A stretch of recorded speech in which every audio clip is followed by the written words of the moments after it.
गायत्री के 5 मुख 5 कोशों की विशेष व्याख्या करते हैं।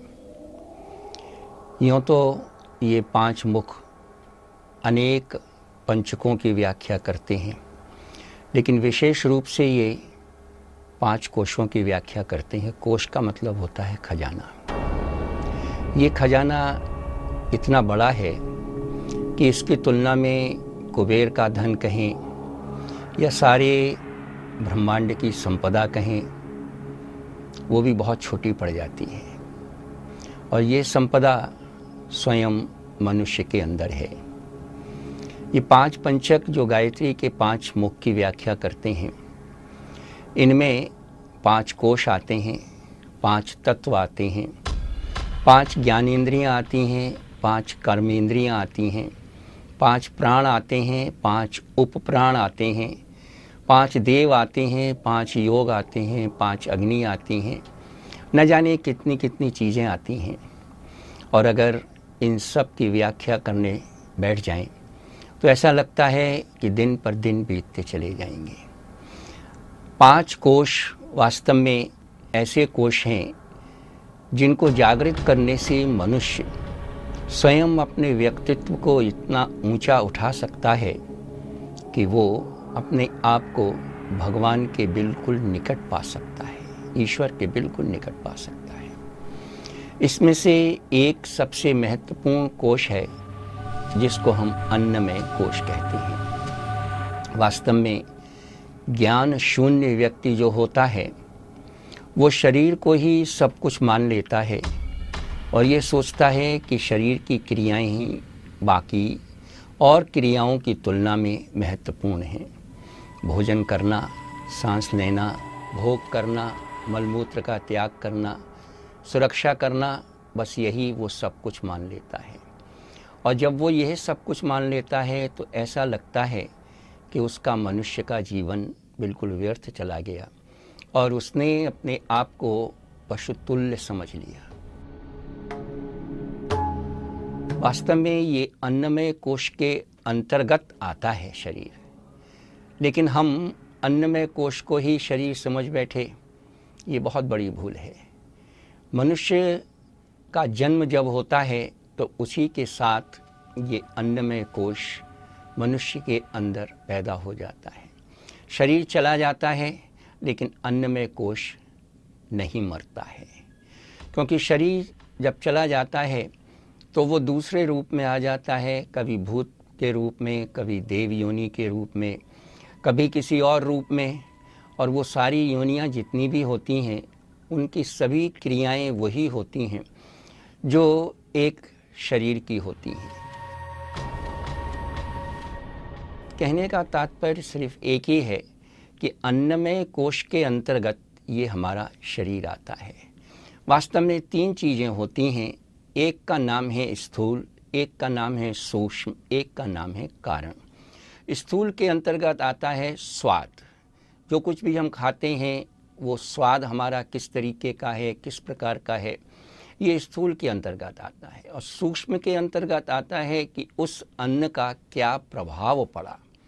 और उसके बाद कारण के अंदर आता है कि उसके संस्कार कैसे रहे।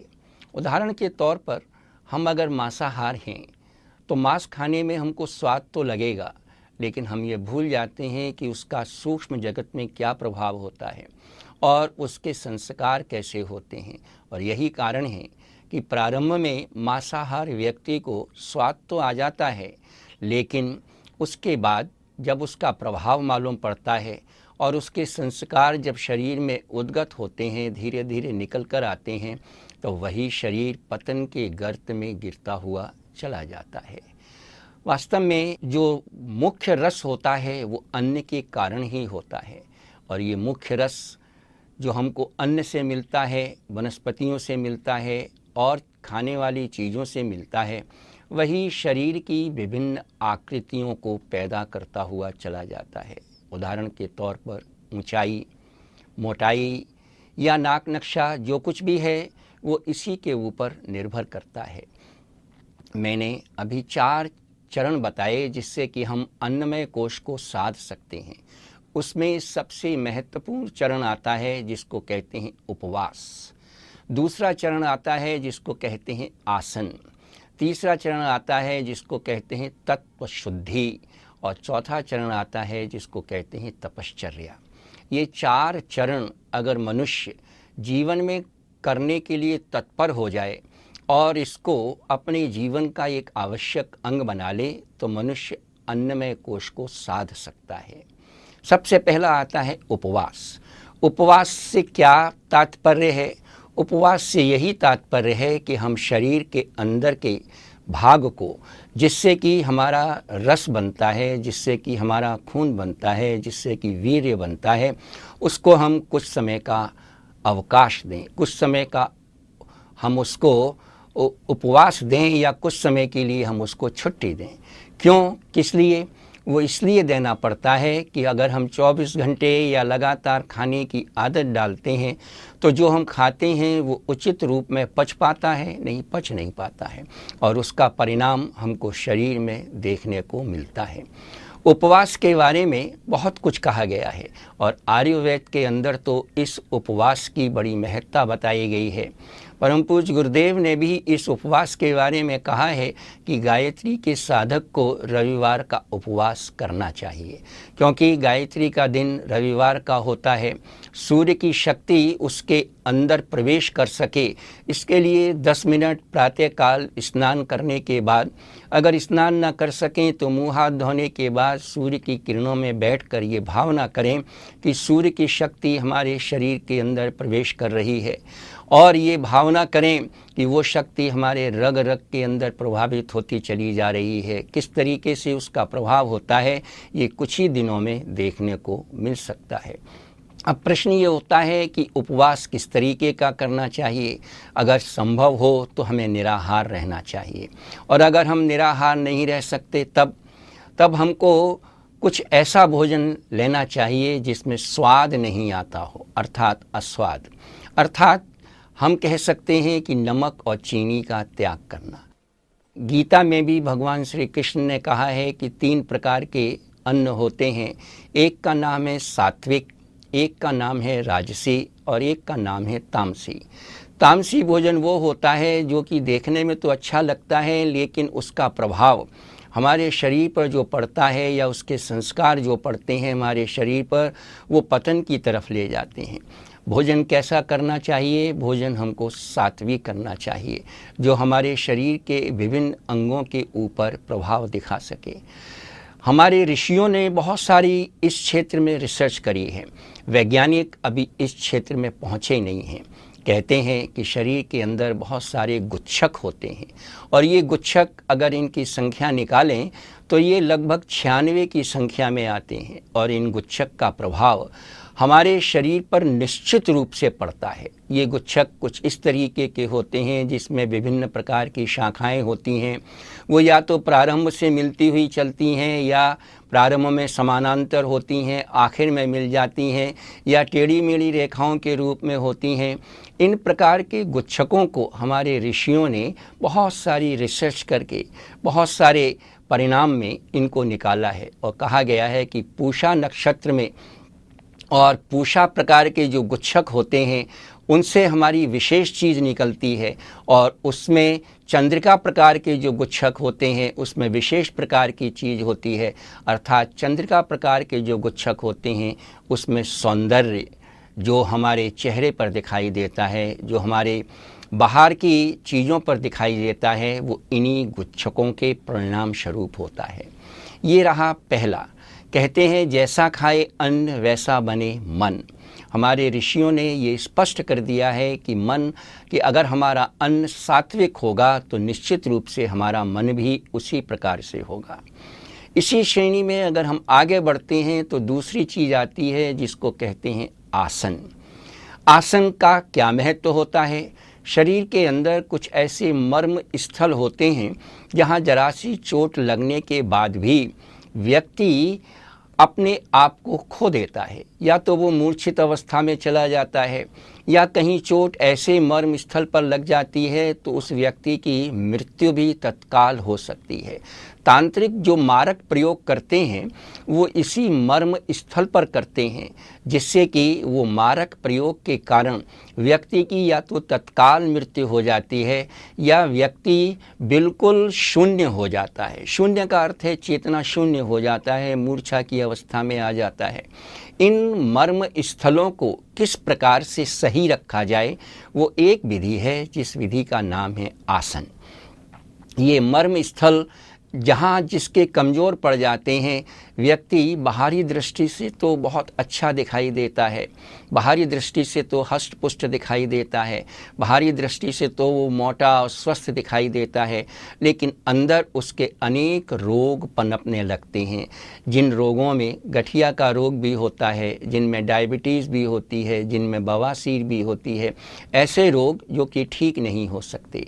इसके लिए आसन की विधि बताई गई है कि हमको नियमित रूप से उन आसनों के माध्यम से ये क्रियाएं करती रहनी चाहिए। ये आसन वो हैं जिन आसनों से हम अपने शरीर को स्वस्थ कर सकते हैं। परम पूज्य गुरुदेव ने इनमें 4 आसन ऐसे बताए हैं जो कि हम निश्चित रूप से कर सकते हैं। एक आसन सर्वांग आसन के रूप में बताया है, एक उत्कट आसन के रूप में बताया है, एक हस्त पदासन के रूप में बताया है। 4 महाआसन हैं, जिसमें एक आसन पश्चिमोत्तान आसन है, एक मयूर आसन है, और एक धनुरासन है, और एक सर्पासन है। ये आसन ऐसे हैं कि अगर मनुष्य इनको करता है तो उसके मर्म स्थल धीरे धीरे उस प्राकृतिक अवस्था में लौटने लगते हैं। इसके बाद अगर हम आगे चलते हैं तो तीसरी सबसे महत्वपूर्ण चीज़ आती है, जिसको कहते हैं तत्व शुद्धि। तत्व शुद्धि का मतलब क्या होता है? हमने 5 तत्व बताए थे। ये 5 तत्व क्या हैं? एक तत्व है जल, एक तत्व है अग्नि, एक तत्व है वायु, एक तत्व है आकाश, और एक है पृथ्वी। पृथ्वी हमारे शरीर के लिए जिम्मेदार है। जब मनुष्य अपनी जीवन लीला समाप्त कर बैठता है और उसको अग्नि क्रिया कर दी जाती है या उसको दफना दिया जाता है, तो वो तत्व पृथ्वी के अंदर मिल जाता है, विलीन हो जाता है। आयुर्वेद के अंदर कहा गया है कि हम रोगों को 3 प्रकार के रोगों के रूप में बांट देते हैं। एक का नाम है वात, एक का नाम है कफ, एक का नाम है पित्त। ये 3 है। वात का अर्थ होता है वायु। जब वायु का बैलेंस हमारे शरीर के अंदर घट बढ़ जाता है, ठीक नहीं रहता है, तो हमारा एक रोग होता है जिसको कहते हैं वात रोग। अर्थात हमारे शरीर के अंदर जोड़ों में दर्द होना शुरू हो जाता है, जिसको कि हम गठिया का रोग कहते हैं। दूसरा जो होता है उसको कहते हैं पित्त। पित्त का मतलब हमारे शरीर की जो अग्नि तत्व है उसके अंदर संतुलन बिगड़ जाता है, और जब संतुलन बिगड़ जाता है तो उसके कारण हमारे शरीर में, हमारी त्वचा में विभिन्न प्रकार के फोड़े निकल आते हैं, विभिन्न प्रकार की फुंसियाँ निकल आती हैं, विभिन्न प्रकार के मुहासे निकल आते हैं। क्यों? क्योंकि अग्नि तत्व का संतुलन बिगड़ गया। और तीसरा होता है कफ, अर्थात जल तत्व का हमारा संतुलन जब बिगड़ जाता है शरीर के अंदर, तो ये कफ पैदा हो जाता है। इसके लिए क्या करना चाहिए? इसके लिए एक ही चीज़ है कि हम इन चीज़ों का संतुलन बना के रखें, जल तत्व का संतुलन बना के रखें।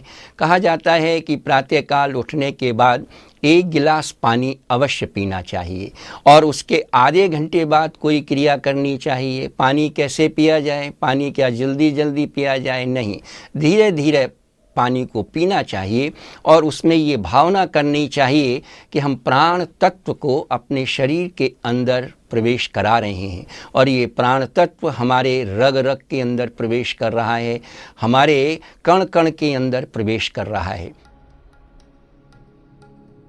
इसी प्रकार से वायु तत्व को अगर हम ठीक प्रकार से प्राणायाम के माध्यम से लेने का प्रयास करें, प्राण शक्ति को खींचने का प्रयास करें, तो हम वात रोग को बिल्कुल ठीक कर सकते हैं। अर्थात प्राणायाम के माध्यम से हम अनेक प्रकार के जोड़ों के दर्द को, जोड़ों के रोगों को, गठिया के रोगों को हम बिल्कुल ठीक कर सकते हैं।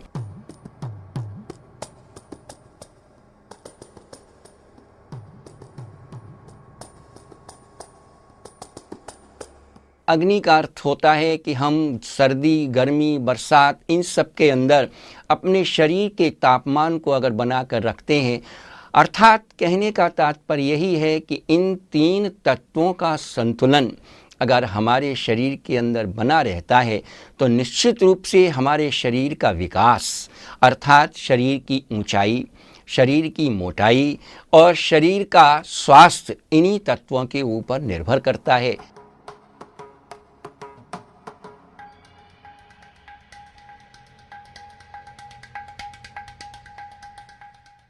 कहा जाता है कि जलवायु के ऊपर ये सारी चीज़ें निर्भर करती हैं। हम प्रायः देखते हैं कि यूरोपियन और पश्चिमी देशों में रहने वाले लोग, जहाँ की जलवायु ठंडी होती है, वो प्रायः गोरे रंग के होते हैं, ऊंची कटकाठी के होते हैं। हरियाणा, पंजाब में रहने वाले लोग ऊंची कटकाठी के होते हैं। और दक्षिण अफ्रीका की तरफ चले जाएं अगर हम दक्षिण भारत की तरफ चले जाएं तो वहाँ की जलवायु कुछ और प्रकार की है। वहाँ के लोगों का रंग और रूप उसी प्रकार से बनता हुआ चला जाता है। उनका रंग भी उसी तरीके से उस जलवायु के ऊपर निर्भर करता है। ये तीसरी चीज़ है जो कि सबसे महत्वपूर्ण है कि हम इन तत्वों की शुद्धि किस प्रकार से करते चलें। जब ये तत्व हमारे शुद्ध रूप से शरीर के अंदर प्रवेश करेंगे तब निश्चित रूप से हमारा शरीर स्वस्थ रहेगा। और इसके लिए मैं फिर से उपवास पर आता हूँ। इनको शुद्ध करने के लिए क्या करना चाहिए? ये उपवास हमारे इन तत्वों को शुद्ध करता है। पाचक का मतलब होता है अगर कोई चीज़ हमारी पचती नहीं है, खा लिया हमने और खाने के बाद हमारे फिर दस्त हो गए, या हमको डिसेंट्री हो गई, या हमको कॉन्स्टिपेशन हो गया, या हमको कब्ज़ हो गया, तो इसका अर्थ ये हो गया कि खाने वाली चीज़ हमारे शरीर के लिए उपयोगी नहीं रही। तो इसलिए हम इन तत्वों का जब संतुलन बनाते हैं तो वो चीज़ हमारे शरीर के अंदर पच जाती है। और जब पच जाती है तब निश्चित रूप से हमारे जो रोग हमारे लिवर के कारण होते हैं, उन रोगों को हम संतुलित कर सकते हैं, उन लोगों को हम बना सकते हैं। दूसरा होता है शोधक। शोधक का मतलब कि शरीर के सारे रोगों को दूर करने में ये उपवास बड़ा सहायक होता है। और प्राकृतिक चिकित्सा वाले तो यही कहते हैं, प्राचीन समय में डॉक्टर्स भी यही कहा करते थे कि जब टाइफाइड हो जाता है या इसी प्रकार के मोतीझरा जैसे रोग हो जाते थे तो वो ये कहते थे कि उन रोगों को दूर करने के लिए कोई भी भोजन ना करें, अर्थात उपवास पर रहें। और प्राकृतिक चिकित्सालय आज भी इस प्रकार की क्रिया को करते हैं। और तीसरा इसके अंदर आता है जिसको कहते हैं आनन। आनन का मतलब होता है कि हम उन शक्तियों को, जो कि शक्तियाँ हमको भगवान से मिलती हैं, उन शक्तियों को हम किस तरीके से प्राप्त कर सकते हैं। शामक का अर्थ होता है कि हम अपने अंदर की शरीर की बुराइयों से किस तरीके से लड़ सकते हैं। और पावक का मतलब होता है प्राप्ति करना, अर्थात इस उपवास के माध्यम से मनुष्य बहुत सारी चीज़ों को प्राप्त करता हुआ चला जाता है। कहने का तात्पर्य ये है कि जब हम इस उपवास की इन 5 क्रियाओं को एक एक करके अपने जीवन के अंदर ढालने का प्रयत्न करेंगे तो अपने व्यक्तित्व को निखारते हुए हम ऊंचाइयों की तरफ बढ़ते हुए चले जाएंगे। अब आता है इसी श्रृंखला में आखिरी चीज़ कि हम आखिर इस अन्नमय कोश के माध्यम से अपने शरीर को किस प्रकार से ऊंचा उठा सकते हैं। इसमें सबसे बड़ी और सबसे महत्वपूर्ण चीज़ आती है जिसका नाम है तपश्चर्या। तपश्चर्या का अर्थ होता है तप। तप का अर्थ होता है तपाना। तपाने का अर्थ होता है कि उसको निखारना। कैसे? इसके एक नहीं अनेकों उदाहरण हैं। एक लोहा जो बिल्कुल बेकार होता है, जंग लगा हुआ होता है, जब उसको तपाया जाता है तब उसकी जंग निकल जाती है। और जब उसको फिर से दोबारा तपाया जाता है और तपाने के बाद उसको ढाला जाता है तो वो न जाने कितने औजारों के रूप में हमारे सामने आ जाता है, उसकी कीमत बढ़ जाती है। इसी प्रकार से जब सोने को तपाया जाता है और उसको ठोका जाता है, उसको गलाया जाता है, उसको ढाला जाता है, तब तब उससे न जाने कितने कीमती आभूषण बनकर आ जाते हैं, उनकी कीमत बढ़ती हुई चली जाती है। इसी प्रकार से अगर हम हीरे को देखें तो हीरे को निखारने के लिए और हीरे की चमक को लाने के लिए उसको तपाया जाता है। और अगर हम दूसरी तरफ देखें तो एक कच्ची ईंट होती है जो मिट्टी से बनाई जाती है, अगर उसका मकान बना लिया जाए तब बरसात के अंदर और मूसलाधार बारिश के अंदर वो मकान ढह जाएगा, मिट्टी जो है वो धीरे धीरे करके बहती चली जाएगी। लेकिन अगर उसी कच्ची ईंट को पका लिया जाए तब, और पकाई हुई ईंट से जब मकान बनाया जाए तब निश्चित रूप से उस पकाई हुई ईंट से जो मकान बनता है वो बहुत स्थायी होता है। अर्थात हम तप के माध्यम से अपने संस्कारों को स्थायी कर सकते हैं, तप के माध्यम से अपने गुणों को स्थायी कर सकते हैं। इतिहास इस बात का साक्षी है कि इसी तप के माध्यम से ध्रुव ने भगवान को प्राप्त किया था, इसी तप के माध्यम से प्रहलाद ने अपने आप को ईश्वर के समीप पाया था, और इसी तप के माध्यम से पार्वती ने शंकर का वर्ण किया था।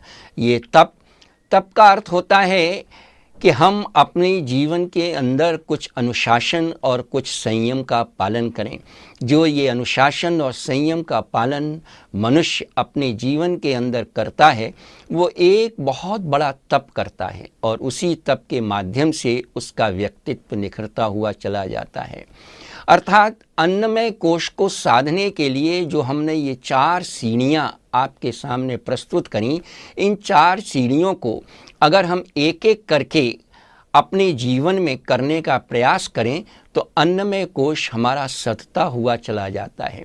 आज भी बहुत बड़े दार्शनिक, बहुत बड़े वैज्ञानिक और बहुत बड़े संत ये कहते हुए सुने जाते हैं कि अन्न तो हमको अपनी ईमानदारी की कमाई का, अपनी प्रामाणिक कमाई का ही खाना चाहिए। क्यों? क्योंकि उसी अन्न से हमारे सारे कोश, हमारी सारी ग्रंथियाँ, हमारे सारे चिंतन, ये सारी चीज़ें बनती हुई चली जाती हैं। तपश्चर्या जब हम करें तो उस तपश्चर्या के अंदर एक सबसे महत्वपूर्ण चीज़ आती है कि हम स्वाध्याय, चिंतन और मनन, इन 3 चीज़ों का सहारा लें। स्वाध्याय का अर्थ क्या होता है? स्वाध्याय का अर्थ ये होता है कि हम पढ़ें थोड़ा, लेकिन उसके बाद उसका चिंतन, और चिंतन के बाद उस पर आचरण करने का एक संकल्प लेकर उस पर चलने के लिए कृतबद्ध हों, तो निश्चित रूप से उसका परिणाम निकल कर आता है। यों तो एक पठन और पाठन भी होता है, एक अध्ययन भी होता है। पठन और पाठन वो होता है जो कि हम उपन्यास पढ़ते हैं, कहानियाँ पढ़ते हैं, 1 घंटे के अंदर ख़त्म कर डालते हैं। पठन और पाठन के बाद अध्ययन आता है। अध्ययन वो होता है जो कि विद्यार्थी पढ़ते हैं। पढ़ने के बाद जो महत्वपूर्ण चीज़ें होती हैं उन महत्वपूर्ण चीज़ों को वो अंडरलाइन कर लेते हैं, जिससे कि परीक्षा के दिनों में सब कुछ ना पढ़ा जाए। जो महत्व की चीज़ें हैं, जो महत्वपूर्ण चीज़ें हैं जिनको हमने अंडरलाइन किया है, उनको हम फिर से याद कर सकें। लेकिन स्वाध्याय सबसे महत्वपूर्ण चीज़ है। अर्थात पढ़ें थोड़ा, एक वाक्य ही पढ़ें, उस पर चिंतन करें, गहन चिंतन करें, और गहन चिंतन के बाद अगर हम ये समझते हैं कि वो चीज़ उपयोगी है, वो चीज़ सही है, तो वो चीज़ हमारे जीवन में और हमारे आचरण में उतरनी चाहिए। जब वो चीज़ उतर जाती है हमारे आचरण में, तो हम इन 3 सीढ़ियों को जो पहले बताई गई हैं, अर्थात उपवास 1, आसन 2 और तत्व शुद्धि 3, अर्थात इन तीनों को अपने जीवन में उतार सकते हैं। दूसरे शब्दों में यूँ कहा जाए कि तपश्चर्या वो है जो इन 3 चीज़ों को प्रैक्टिकल रूप देती है, व्यवहारिक रूप देती है। और जब मनुष्य इस व्यवहारिक रूप में इन 3 चीज़ों को अपने अंदर उतार लेता है तो अन्नमय कोश की 4 सीढ़ियाँ एक एक करके पार कर लेता है, और वो अपनी इस तपश्चर्या में सफल होकर अन्नमय कोश के खजाने को खोलने में समर्थ हो जाता है। अर्थात क्या खाएं, क्यों खाएं, कैसे खाएं, इस पर उसका चिंतन चलता है, और वो सिर्फ वही खाता है जो कि उसके लिए उपयोगी होता है। महापुरुष तो यही कहा करते थे कि बिना कड़ी भूख लगे हमें खाने की आदत नहीं डालनी चाहिए। हमारे परम पूज्य गुरुदेव ने इसको दूसरे शब्दों में कहा है, जिन्हें लंबी जिंदगी जीनी है वो बगैर कड़ी भूख लगे खाने की कोई भी आदत न डालें। अर्थात हम थोड़े थोड़े समय के बाद खाने की आदत डालते हैं, उससे हमारा ये अन्नमय कोश गड़बड़ा जाता है। जब पहला ही कोश हमारा गड़बड़ा जाएगा तब हम आगे की सीढ़ी किस प्रकार से चढ़ पाएंगे। जब पहली ही कक्षा में हम असफल हो जाएंगे तब हम आगे की कक्षाओं के बारे में किस तरीके से सोच सकते हैं। गायत्री के 5 कोशों में सबसे महत्वपूर्ण कोश ये हमारा अन्नमय कोश आता है, और यही अन्नमय कोश इसलिए सबसे ज़्यादा महत्वपूर्ण है कि जब कभी भी कोई महत्वपूर्ण कार्य होता है तब इस अन्नमय कोश के कारण ही मनुष्य या तो ऊंचा उठता है या पतन के गर्त में गिरता हुआ चला जाता है। उदाहरण के तौर पर हमारे पर्व और त्यौहार जितने भी आते हैं, उन पर्व और त्योहारों में इसी अन्नमय कोश की साधना में एक महत्वपूर्ण अंग अपनाया जाता है, जिसको कहते हैं उपवास। करवा चौथ का जब व्रत आता है तब पत्नी उपवास करती है। उसके पीछे क्या तात्पर्य है? बस यही है कि करवा चौथ जिन नक्षत्रों में पड़ती है, जिन ग्रहों में पड़ती है, जैसे वातावरण में पड़ती है, उनमें पति और पत्नी का प्रेम आपस में बढ़ता हुआ चला जाता है। और इसीलिए हमारे ऋषियों ने भारतीय संस्कृति के पर्व और त्योहारों को उपवास के साथ जोड़ा है। कन्यादान से पहले कन्या के माता पिता भी उपवास रखते हैं। उसके पीछे भी यही भावना है कि हम शुद्ध मन से और पूरे सात्विक मन से कन्या का दान करें, कन्या को वर के हाथों में सौंपें। ये सब कुछ वैसे ही नहीं है, इनके पीछे कुछ दर्शन है, इनके पीछे कुछ विज्ञान है। और इसीलिए कहते हैं कि जैसा खाए अन्न वैसा मने मन। अगर हमें मन को साधना है, अर्थात अगली सीढ़ी पर चढ़ना है, तो हमको सबसे पहले अन्नमय कोश की साधना करनी पड़ेगी, जो सबसे महत्वपूर्ण और सबसे आवश्यक है। अगर हम इस सीढ़ी में सफल हो गए तो निश्चित रूप से आगे आने वाली सीढ़ियाँ इससे सहज बन जाती हैं, इससे आसान बन जाती हैं।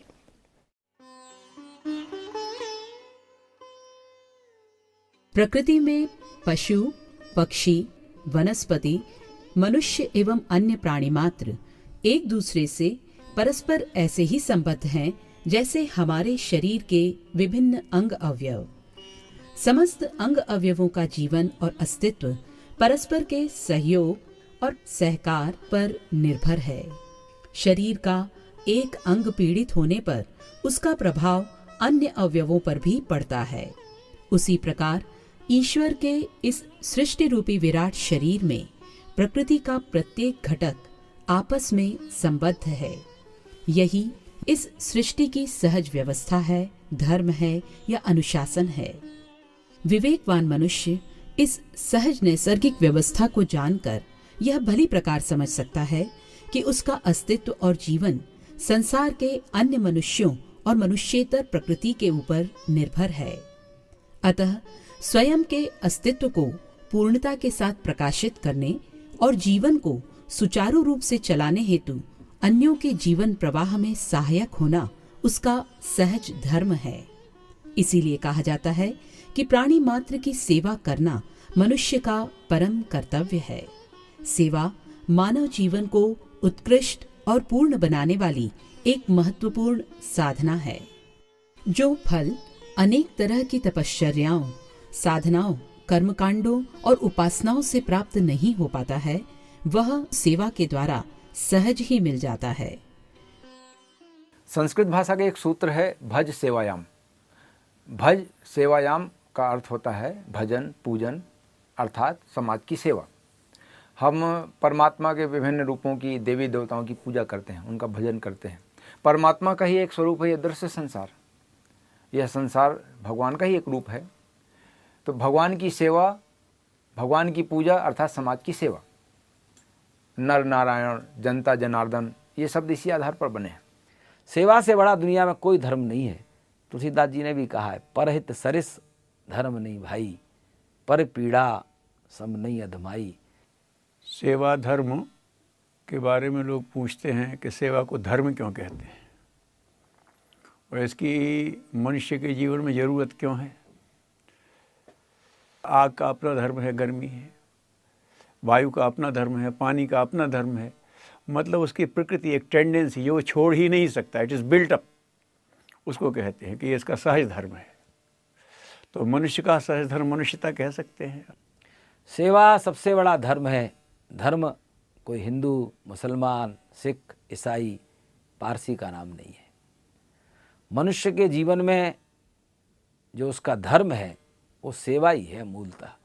आज जितनी समाज की समस्याएं हैं, व्यक्तिगत रोग से, पारिवारिक असंतुलन से, सामाजिक आपाधापी से लेकर के और राष्ट्रों तक में होने वाले शीत युद्ध तक, ये सब स्व की संकीर्णता से उभरे।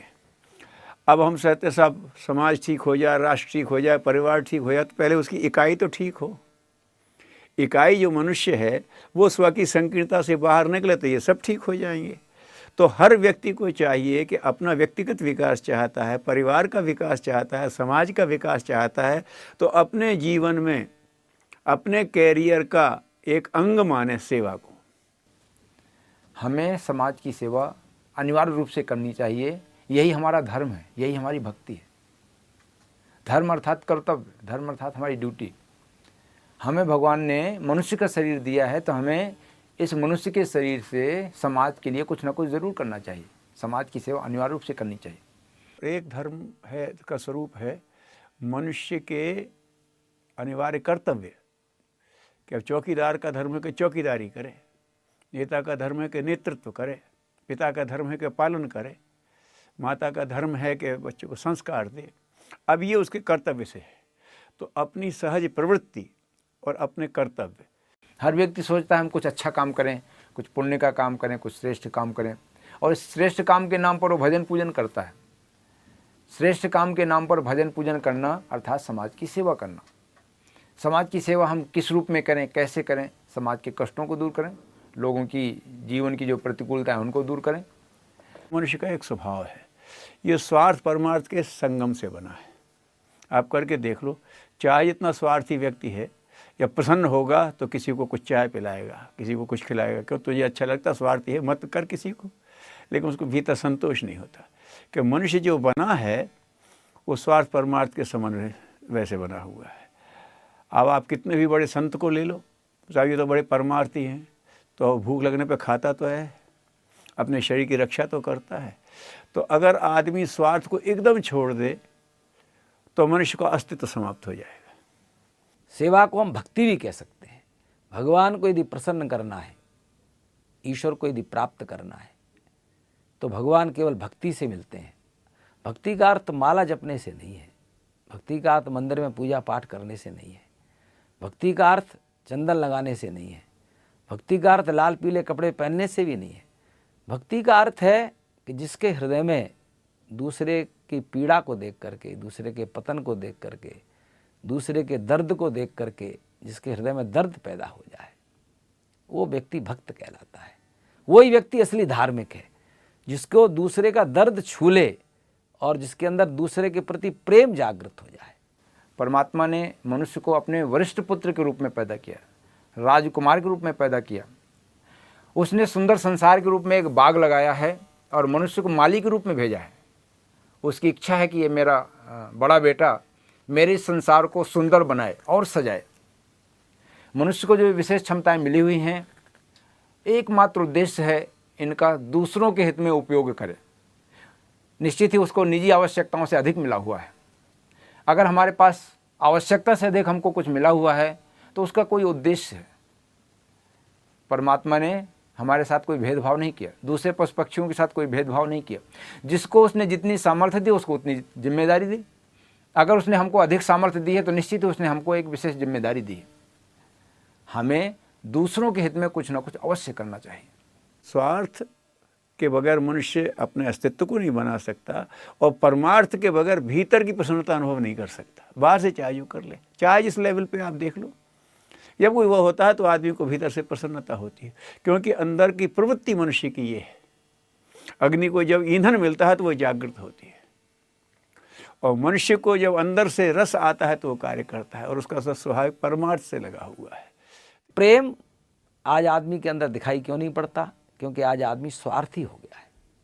बुद्धिमान आदमी के पास बुद्धि तो है, उसके पास मस्तिष्क तो उसका बड़ा होता हुआ चला जा रहा है, उसके पास बुद्धि का पहाड़ इकट्ठा होता हुआ चला जा रहा है, पर उसका हृदय सूखता हुआ चला जा रहा है। धर्म का संबंध बुद्धि से है नहीं, धर्म का संबंध तो हृदय से है, और हृदय में जब प्रेम जागृत होता है तब धर्म का जागरण होता है। सेवा की जरूरत इसलिए है कि मनुष्य अपने स्व के दायरे को बढ़ाए। ये जितनी संसार की समस्याएं हैं, ये सब स्व के संकुचित रूप से हुई है, संकीर्ण स्वार्थ। आप देख लो, मनुष्य का स्वास्थ्य बिगड़ रहा है तो वो इतना संकुचित हो गया कि वो जीव की रखना चाहता, पेट की सुनना नहीं चाहता, अब रोगी हो गई है। वो इतना हो गया कि वो श्रम दूसरों से कराना चाहे, खुद नहीं करना चाहता, मैं बड़ा क्यों, अब वो तो बीमार होने वाला है। तो जब उसकी सोच संकुचित हो जाती है तो व्यक्ति शरीर से बीमार हो जाता है। जब आदमी प्रवृत्तियों से संकुचित होता है तो उसका परिवार बिगड़ने लगता है। मैं क्यों किसी की सोचूं, तो तू संकीर्ण रह जाएगा, अपने हिसाब से पड़ेगा, फिर तू अपने दिमाग की तुम्हारी उर्वरता खत्म हो जाएगी, फर्टाइल नहीं रहेगा।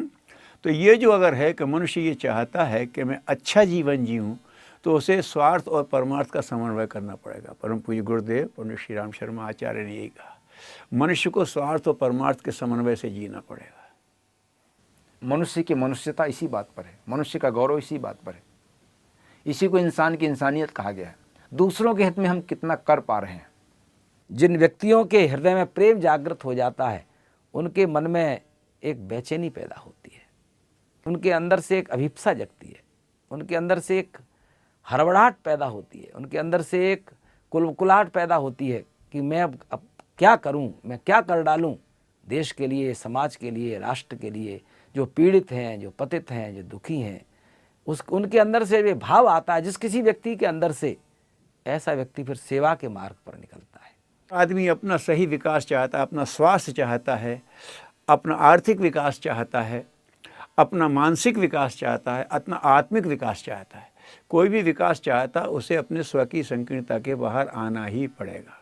मंदिर में जाना, मस्जिद में जाना, गुरुद्वारे में जाना, चर्च में जाना, गीता पढ़ना, रामायण पढ़ना, कुरान पढ़ना, बाइबल पढ़ना, ये प्राइमरी क्लास है। पर इस कक्षा में ही जीवन भर हम बने रहे तो कभी हमारा धर्म से परिचय नहीं हो सकता है। जब इस कक्षा से हम आगे बढ़ते हैं, जब हमारे अंदर हृदय पवित्र होने लगता है, पवित्रता आती है, तो अंतःकरण से आवाज़ आती है कि भगवान ने हमको किस लिए पैदा किया है, भगवान ने ये बहुमूल्य जीवन किस लिए दिया है, इस जीवन का हमको क्या करना है। जो लोग केवल स्वार्थ के लिए जीवन यापन करते हैं, वो दूसरों का शोषण करते रहते हैं, दूसरों को लूटते खसोटते रहते हैं। ऐसे व्यक्ति अहंकारी हो जाते हैं, ऐसे व्यक्ति धन का अंबार लगा लेते हैं, बड़े मकान बना लेते हैं, बड़ी गाड़ी खरीद लेते हैं, लेकिन ऐसे व्यक्ति धार्मिक नहीं हो सकते। धार्मिक व्यक्ति जब कभी आपको कहीं मिलेगा तो वो सादा जीवन जीता हुआ मिलेगा, वो कम से कम में जीवन यापन करता हुआ मिलेगा। अपने अलावा दूसरों का भी हित सोचो, अपने अलावा अपने बच्चे का सोचो, अपनी पत्नी का सोचो, अपने परिवार का सोचो, इससे आगे फिर बड़े परिवार का सोचो, फिर समाज का सोचो, फिर विश्व का सोचो, फिर सारी प्रकृति का सोचो। तो ये जो आदमी जितने उससे सोचता है, देखो अगर आदमी बाहर से यूँ सेवा करना चाहे तो सेवा हो नहीं सकती। मैं इस पे भला कर दूंगा, मैं उसका भला कर दूँ, क्या भला कर दोगे? अरे तुम भगवान की दिए हुए उसका कर्ज तो चुका, तो सोसाइटी ने तुम्हें कितना दिया है। हम कहते हैं कि साहब हमने पैसा दे करके मोबाइल ख़रीदा है, लेकिन ये टेक्नोलॉजी कितनों ने विकसित की है जब तुम्हारे हाथ में आया। पहले जाना यात्रा करना कितना कठिन था। हम तो साहब टिकट खरीद ली, अब तुम सोते सोते यात्रा बिताते हो, सवेरे जागते हो ठिकाने पर पहुंच जाते हो। इसके पीछे कितने लोगों ने टेक्नोलॉजी विकसित की थी, कितनों का पसीना लगा है।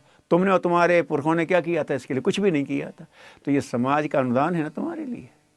अब तुम ले ही ले रहे हो, दोगे नहीं तो अनबैलेंसिंग हो जाएगा। लेने वाले को देना ही पड़ेगा। अगर हम खाते ही खाते रहें और फिर अपने भीतर से हमल ना निकालें और खाने से अपना कुछ आउटपुट ना दें, तो हम निश्चित रोगी होने वाले हैं। तो ये मनुष्य के अंदर का है, ये बात करें, तो बात ये आ जाती है कि मनुष्य को अपने जीवन के, अपने सुख, अपने सुविधा के अलावा औरों की सुख सुविधा का भी ध्यान का अभ्यास करेगा तो उसके भीतर वाला विकसित होता है। सेवा के आज जितने आयाम दिखाई दे रहे हैं, पूज्य गुरुदेव ने कहा इनमें सर्वश्रेष्ठ आयाम है हमें सेवा संवेदना के आधार पर करना चाहिए। हमारा कर्तव्य है, हमारी ड्यूटी है, ये हमारी मनुष्यता की मांग है। हम मनुष्य हैं, इसलिए हमें अनिवार्य रूप से सेवा करनी है। दूसरों के सम्मान का ध्यान रखो, दूसरों को सम्मान दो, दूसरों को प्यार दो, बस यहीं से सेवा शुरू हो जाती है। जहाँ किसी की कोई समस्या है, जहाँ किसी को कोई अभाव है, आपने उसकी समस्या का समाधान कर दिया, आपने उसका अभाव दूर कर दिया तो सेवा हो गई। पदार्थ ही जरूरी नहीं है। परम पूज्य गुरुदेव कहते हैं करो तो क्या दे दें, हमारे पास नहीं तो तुमसे कहते हैं कौन मांगता है पैसा। पैसा मनुष्य की विभूतियों में से एक छोटी सी विभूति है। युग निर्माण सत्संकल्प का सूत्र है अपने समय, प्रभाव, ज्ञान, पुरुषार्थ एवं धन का एक अंश लोकहित में लगाते रहो। तो समय भगवान का दिया, प्रभाव हमारी अंदर की गुणों से, वर्च्यूज से है, भगवान का दिया। समय, प्रभाव, ज्ञान भगवान का दिया, विकसित होता है अपने अंदर से। और पुरुषार्थ शक्ति ये भगवान ने दी हुई विकसित होती है, ये बात ठीक है। तो ये अब ऐसे धन भी सब भगवान का बना है, हम इकट्ठा कर लेते हैं। धन एक पक्ष हुआ, 1/5 हुआ, ये इन सबको दो, इसमें कुछ नहीं खर्च होता। अगर आप अपने आप को बैलेंस करना जानते हैं, अपने आप को मैनेज करना जानते हैं, तो समय, प्रभाव, ज्ञान, पुरुषार्थ से आप जाप में कितनी मदद कर सकते हो लोगों की। लेकिन आदमी करता नहीं, क्योंकि अपने स्व की संकीर्णता में रह जाता है। समाज में सेवा के 2 मार्ग हैं। पहला मार्ग है कि जो व्यक्ति बीमार है उसको दवा दी जानी चाहिए, जो भूखा है उसे अन्न मिलना चाहिए, जो आदमी गया गुजरा जीवन जी रहा है उसे थोड़े सुख साधन मिलने चाहिए। आज जो समस्याओं के बारे में करते हैं 2 तरह की हैं। जो आप करते हैं सेवा करते हैं, सब यहाँ बस स्टैंड का शेड बनवा दो, लोग धूप में खड़े होते हैं। नहीं बनवाओगे तो आप धूप में खड़ा होकर बस में बैठ जाएगा। आपने शेड बनवा दिया, अच्छा किया, आदमी थोड़ा सुविधा से खड़ा हो गया। आदमी के लिए आपने प्याऊ लगवा दी, आदमी कहीं नलक में पीता, आपका मिल गया, प्यार से मिल रहा, चलो अच्छी बात है, आपने उसको करवा दिया, ये आपने सुविधा दे दी आदमी को। कहीं आग लग गई है, लोगों को तत्काल बचाया जाना चाहिए। कहीं कोई एक्सीडेंट हो गया है, लोगों को तत्काल बचाया जाना चाहिए। ये तात्कालिक सेवा है। हमारे यहाँ सेवा का स्वरूप दान कहा है, तो ये नहीं कहा क्या दान किया जाए, किसको किया जाए। वो कहते दानम परम किम, श्रेष्ठ दान क्या है, ये यक्ष की प्रश्नोत्तरी में है। तो कहते हैं सुपात्र दत्तम, जो सुपात्र को दिया गया दान है वो श्रेष्ठ है। अगर किसी का गला सूख रहा है, आपने पानी पिला दिया तो श्रेष्ठ दान किया है। अगर कोई भूख से व्याकुल है, आपने खिला दिया तो अच्छा दान किया है। और जिसका वैसे ही पेट खराब है, उसने आपने डिनर पे और बुला लिया, लंच पे और बुला दिया, तो काय करता मैं दान कर रहा हूँ, क्या कर रहा है, तो उस पर तो गया नहीं। तैने उसको पैसे दे दिए, उसने जाकर के शराब पी ली। अरे किसी का वो होता तो बात बनती। तो सुपात्र को नहीं दिया। तो दान देने में, सेवा करने में पात्र सुपात्र का भी भेद को देखना पड़ता है कि सुपात्र है कि कुपात्र है। अब मेरा रोग हो गया है, भले मेरे असंयम से हुआ, अब वो संयम से नहीं संभलता, कहीं उपचार की व्यवस्था मिल गई, रोग ठीक हो गया, मैं फिर अपने सही जीवन में चलाऊँगा। अब ये पीड़ा निवारण की सेवा हुई। अचानक प्रकृति से कोई आ गई, बाढ़ आ गई, भूकंप आ गया, सूखा पड़ गया, अब आदमी क्या करे, पूरा क्षेत्र है, ऐसे मौक़ों पे करते उसके बगैर काम नहीं चलेगा। तो अगर पीड़ा निवारण न किया जाए तो व्यक्ति बिल्कुल टूट सकता है। सुविधा नहीं मिले तो आदमी टूटता नहीं है, थोड़ा परेशान हुआ, बढ़ जाता है आगे। लेकिन अगर पीड़ा निवारण नहीं किया जाए तो मनुष्य टूट सकता है। तो अगर पीड़ा निवारण की सेवा की जाए तो ये बेहतर सेवाएं मानी जाती हैं। हमारी सुविधा संवर्धन या पीड़ा निवारण की सेवा, कभी कभी इसका दुरुपयोग हो सकता है, वो आजकल अधिकांश लोग दुरुपयोग करते हैं। सबसे बड़ी सेवा है वो है कि जब आदमी पतन में गिरने लगता है, तब वो उससे पतन से यदि उससे न उठाया गया तो उसका जीवन ही व्यर्थ चला जाएगा। इसलिए महापुरुषों ने ये कहा है कि दुनिया में सबसे बड़ी सेवा है व्यक्ति को अज्ञान से ज्ञान की ओर ले जाना। व्यक्ति पतन में गिरता है अज्ञान के कारण, भ्रम के कारण, उसे ज्ञान नहीं होता, इसलिए व्यक्ति नशे के चंगुल में फंस जाता है। व्यक्ति को ज्ञान नहीं होता, इसलिए आदमी विलासी हो जाता है, अय्यासी हो जाता है। व्यक्ति को ज्ञान नहीं होता, इसलिए वो पैसे बर्बाद करने लगता है। व्यक्ति को ज्ञान नहीं है, रिक्शा चला रहा है, लेकिन धन कमाने के बाद रात्रि को शराब पी लेता है, उसे ज्ञान नहीं है, बोध नहीं है। इसलिए पतन के मार्ग पर जो लोग गिर पड़ते हैं, यदि उनको न उठाया गया तो हजारों लाखों व्यक्ति सुख सुविधाओं में रहते हुए भी अज्ञान के कारण अपने जीवन को धीरे धीरे नारकी बना लेते हैं। जो व्यक्ति अज्ञानता को दूर करने का संकल्प लेता था, मैं ज्ञान की साधना करूंगा, ज्ञान का विस्तार करूंगा, मैं लोगों को जीवन जीने की कला सिखाऊंगा, मेरे रहते कोई अज्ञानता के अंधकार में नहीं भटकने पाएगा, ऐसे व्यक्ति को ब्राह्मण कहा गया। इस सेवा को नंबर 1 की सेवा माना गया, सर्वश्रेष्ठ सेवा, पतन निवारण की सेवा कहा गया। मनुष्यता का पतन विचारों से होता है, मनुष्य विचारों से ही पतित होता है। जो व्यक्ति गलत काम करता है, पशुवत व्यवहार करता है, आसुरी वृत्तियां जिस पर हावी होती हैं, वास्तव में पहले विचारों पर हावी होती हैं। पहले विचारों से उसका पतन होता है, विचारों से वो गलत काम करता है, इसके बाद शरीर के अंगावयों से करता है। तो पतन निवारण की सेवा का जो संकल्प लेता था वह व्यक्ति ब्राह्मण कहलाता था। हम ज्ञान का विस्तार करेंगे, ज्ञान का दान करेंगे, लोगों को जीवन जीने की कला सिखाएंगे, हमारे रहते कोई अज्ञानता के अंधकार में नहीं भटकने पाएगा।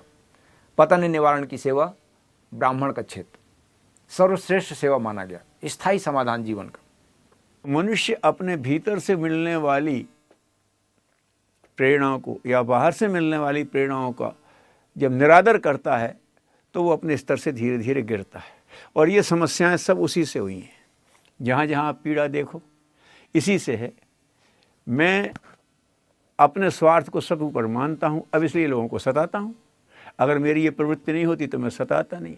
और लोग ऐसे हैं कि उन्होंने अपने विकास पर ध्यान ही नहीं दिया, वो कमज़ोर हैं, इसलिए मेरी चल जाती है, वो भी मजबूत है तो मेरी चलती नहीं। तो ये दोनों ही तरफ से आदमी अपने विकास की उपेक्षा कर रहा है। मैंने भावनात्मक विकास की उपेक्षा की थी, आपने अपने ग्रोथ की, अपने उस तरह के विकास की उपेक्षा की, शक्ति संवर्धन की। तो दोनों मिल गया। अब जब ठगने वाला ठगाने को तैयार है तो ठगने वाला ठग लेगा, ठगाने वाला ठगने को तैयार है। गुरुदेव कहते थे कि ये जो चल रही है कि मूर्खों धूर्तों का जोड़ा है। जब मूर्ख हमेशा अपना पैसा दूना कराने के लिए, सोना दूना कराने के लिए 1000 घटनाओं के बाद भी दे देता है, तो ठगने वाले को क्या दिक्कत है? हमको स्वयं अपने कदमों पर खड़ा होना पड़ेगा और अपनी सेवा बुद्धि के द्वारा राष्ट्र का न्याय निर्माण करना पड़ेगा। जिन लोगों ने ज्ञान पाया और ज्ञान सीखा, उसकी परीक्षा यही है, क्या सेवा की बुद्धि प्रकट उनके अंदर हुई? और सेवा की बुद्धि को कार्यान्वित करना उन्होंने शुरू किया तो समझना चाहिए कि इनका ज्ञान सीखना ठीक, रामायण पढ़ना ठीक, प्रवचन करना ठीक, और सेवा की बुद्धि नहीं आई तो समझना चाहिए कि केवल ज्ञान तो सीखा पर बीज तो बोया पर कोई पौधा उत्पन्न न हो सका। हमको अपना ज्ञान को सार्थकता की ओर और हमारे ज्ञान को कर्म की ओर दिशा देनी चाहिए और हमारे ज्ञान को कर्म में अर्थात सेवा में विकसित होना चाहिए। इसलिए सबसे बड़ी सेवा है संसार में तो व्यक्ति को पतन से बचाने की है। और पतन से बचाने का एक ही मार्ग है, उसमें व्यक्ति को ज्ञान देना पड़ता है।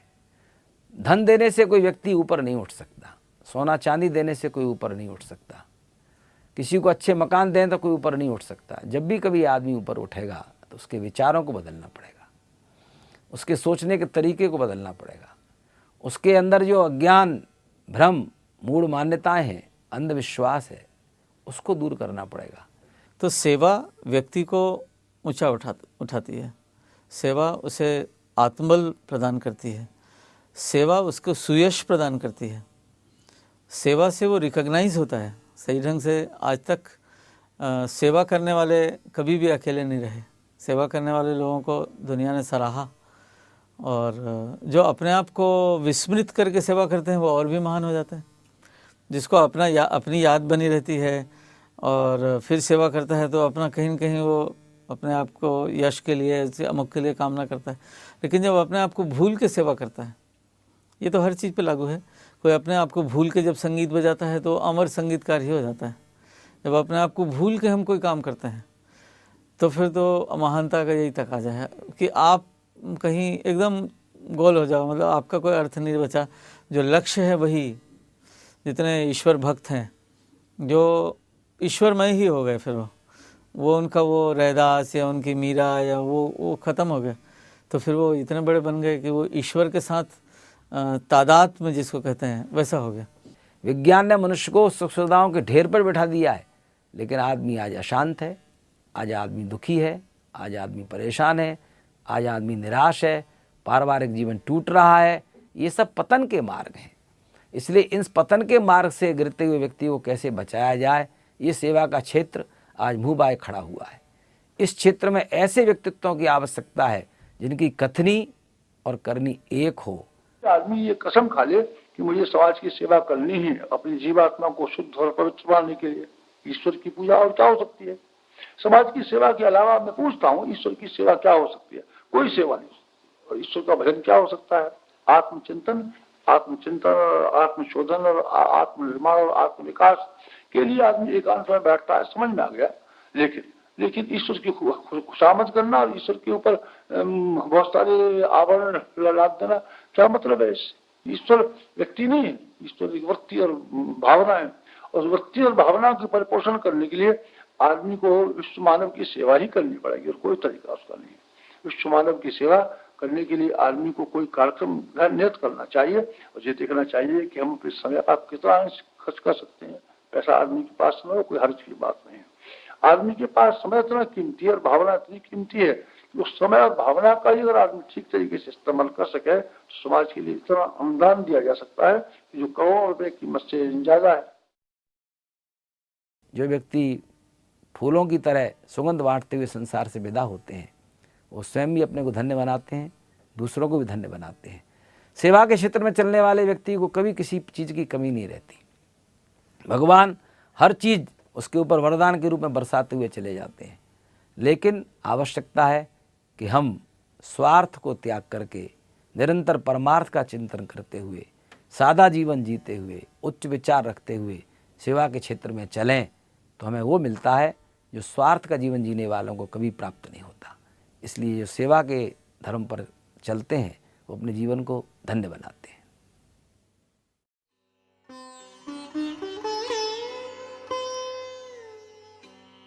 व्यक्तिगत स्वार्थ को सामूहिक स्वार्थ के लिए उत्सर्ग कर देने का नाम ही पुण्य परमार्थ है। इसी को देशभक्ति, त्याग, बलिदान, महानता आदि नामों से पुकारते हैं। इसी नीति को अपनाकर मनुष्य महापुरुष बनता है, लोक हित की भूमिका संपादन करता है, अपने आदर्शों से अनेकों को प्रेरणाएं देता है और अपने देश समाज का मुख उज्जवल करता है। मुक्ति और स्वर्ग का रास्ता भी यही है। भगवान को प्राप्त करने की मंजिल भी यही है। आत्मा की शांति और सद्गति भी उसी पर निर्भर है।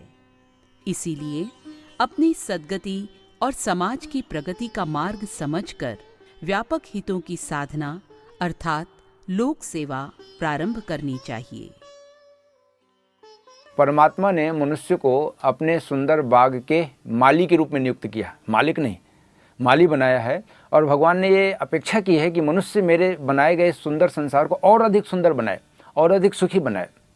तो एक माली की जिम्मेदारी मनुष्य को मिली हुई है और इसी हिसाब से उसको अधिक शक्तियाँ भी दी हुई हैं।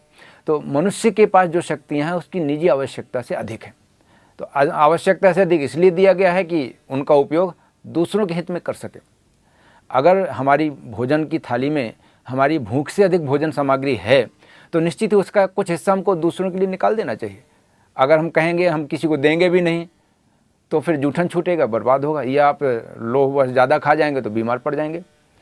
तो अगर हमारे पास आवश्यकता से अधिक है तो इसलिए है कि हम दूसरों की सेवा कर सकें, दूसरों की मदद कर सकें, दूसरों के काम में वो साधन आ सके। तो मनुष्य को परमात्मा ने जो अतिरिक्त सामर्थ्य दी है, उसकी आवश्यकता से अधिक सामर्थ्य दी है, वो सिर्फ इसीलिए दी है कि वो दूसरों के हित में कुछ करे। इसी को हम मनुष्य की मनुष्यता कह सकते हैं, इसी को मनुष्य का गौरव कह सकते हैं। ईश्वर की प्राप्ति के 4 मार्ग हैं। उसमें से एक है कर्मयोग, ज्ञान योग, भक्ति योग और योग। ऐसे 4 मुख्य मार्ग हैं। हर व्यक्ति किसी एक का अवलंबन लेकर आगे बढ़ता है, बाकी 3 उसमें सम्मिलित रहते हैं। सब लोग हर समय ध्यान, हर समय जप, हर समय भक्ति कर नहीं सकते, तो उनके लिए एक ही रास्ता बचता है, चाहे आप और भी कोई कार्य करते रहें लेकिन सेवा जरूर करें।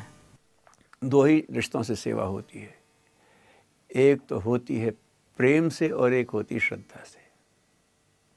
माँ बच्चे को प्रेम करती है तो चाहे जहाँ गंदगी फैलाता है, चाहे जहाँ जिद करता है, सब सहती है और सेवा करती रहती है। ये सेवा किस लिए है? संवेदना से।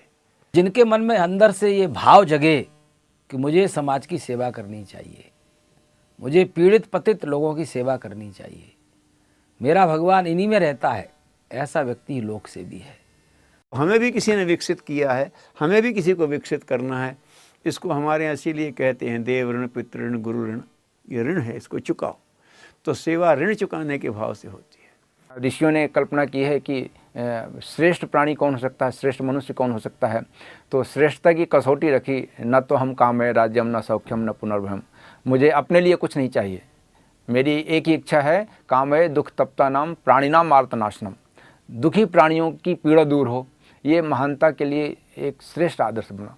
उपनिषद में एक श्लोक है, महामना स्यात् तद्व्रतम, यानी मनुष्यों तो महामना बनो। तो महामना कब बनता है आदमी? तो उसमें कहा गया है कि जब हम अपेक्षाओं पर खरा उतरने के लिए कदम बढ़ाते हैं तब हम महामना बनते हैं कि समाज मुझसे क्या चाहता है, देश मुझसे क्या चाहता है, मेरे गुरु मुझसे क्या चाहते हैं, ईश्वर मुझसे क्या चाहता है। तो इन अपेक्षाओं पर खरा उतरने के लिए जब मैं कदम बढ़ाना शुरू करता हूँ, इसी को आप ऋण से मुक्त होना भी कह लीजिए, तब मैं महान बनना शुरू होता हूँ। और वैसे क्या है ना, अपना अच्छा कोई घर मकान बना लिया, कोई अच्छी शिक्षा प्राप्त कर ली, ये महान आदमी की बात नहीं है। महान आदमी तो हम तभी बनते हैं जब किसी न किसी अपेक्षाओं पर खरा उतरने के लिए कदम बढ़ाना शुरू करते हैं। इसलिए भी सेवा अपरिहार्य है। आजकल समाज में परिस्थितियों का संतुलन बनाने के लिए ये अनुभव हो रहा है कि हर प्रतिभाशाली व्यक्ति या संगठन कुछ सेवा के कार्य अपने जिम्मे ले। अब इसका लोगों को अनुभव होने लगा है और लोग बढ़ते भी हैं। लेकिन हर कार्य में जिसमें बढ़ा जाता है उसके दो पक्ष होते हैं। एक पक्ष ये कि इसमें चलने में किन किन गुणों के विकास की ज़रूरत है और इसको चलने में कौन कौन दोषों से बचाव करना है। सेवा संवेदना मूलक होनी चाहिए। सेवा संवेदना मूलक हो, इसका मतलब हुआ संवेदना अर्थात वेदना की साझेदारी। दूसरे का दर्द अपना जैसा लगे, दूसरे का कष्ट, दूसरे की पीड़ा हमको अपनी जैसी लगे, और ऐसा हो गया तो फिर हम सच्ची सेवा कर सकते हैं। और दूसरा सूत्र दिया गुरुदेव ने, सेवा अपना कर्तव्य मानकर करना चाहिए। हमारी मनुष्य जीवन की ये अनिवार्यता है। मनुष्य की मनुष्यता इसी आधार पर है, उसका गौरव इसी आधार पर है कि वो सेवा करे, दूसरों की मदद करे, दूसरों की कष्ट और तकलीफ को दूर करे।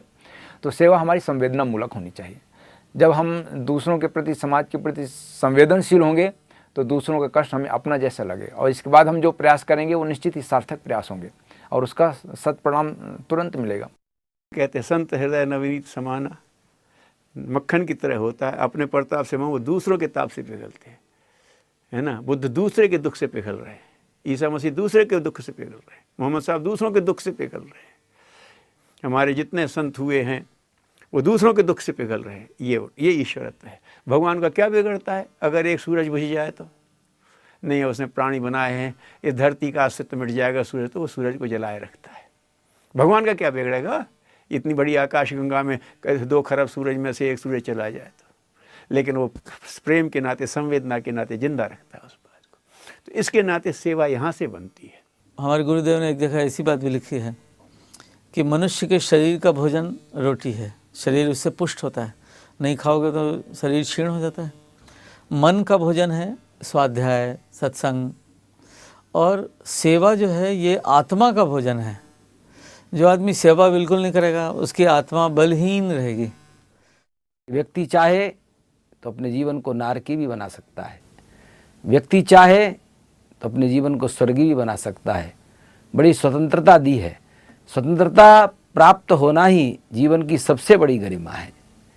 पशु को स्वतंत्रता नहीं है, पशु को केवल पशुवत जीवन ही जीना पड़ता है। परमात्मा ने 84 लाख प्राणी बनाए, योनियों की कल्पना हमारे ऋषियों ने की है। मनुष्य मात्र ऐसा प्राणी है जिसको कर्म योनि के अंतर्गत माना गया है। शेष सभी योनियों में जितने भी प्राणी हैं वे सब भोग योनि के अंतर्गत माने गए हैं। भोग योनि अर्थात वे सिर्फ अपने अच्छे और बुरे कर्मों का फल भोग सकते हैं, कुछ नया करने की, कुछ विशेष करने की उनको सुविधा नहीं मिली।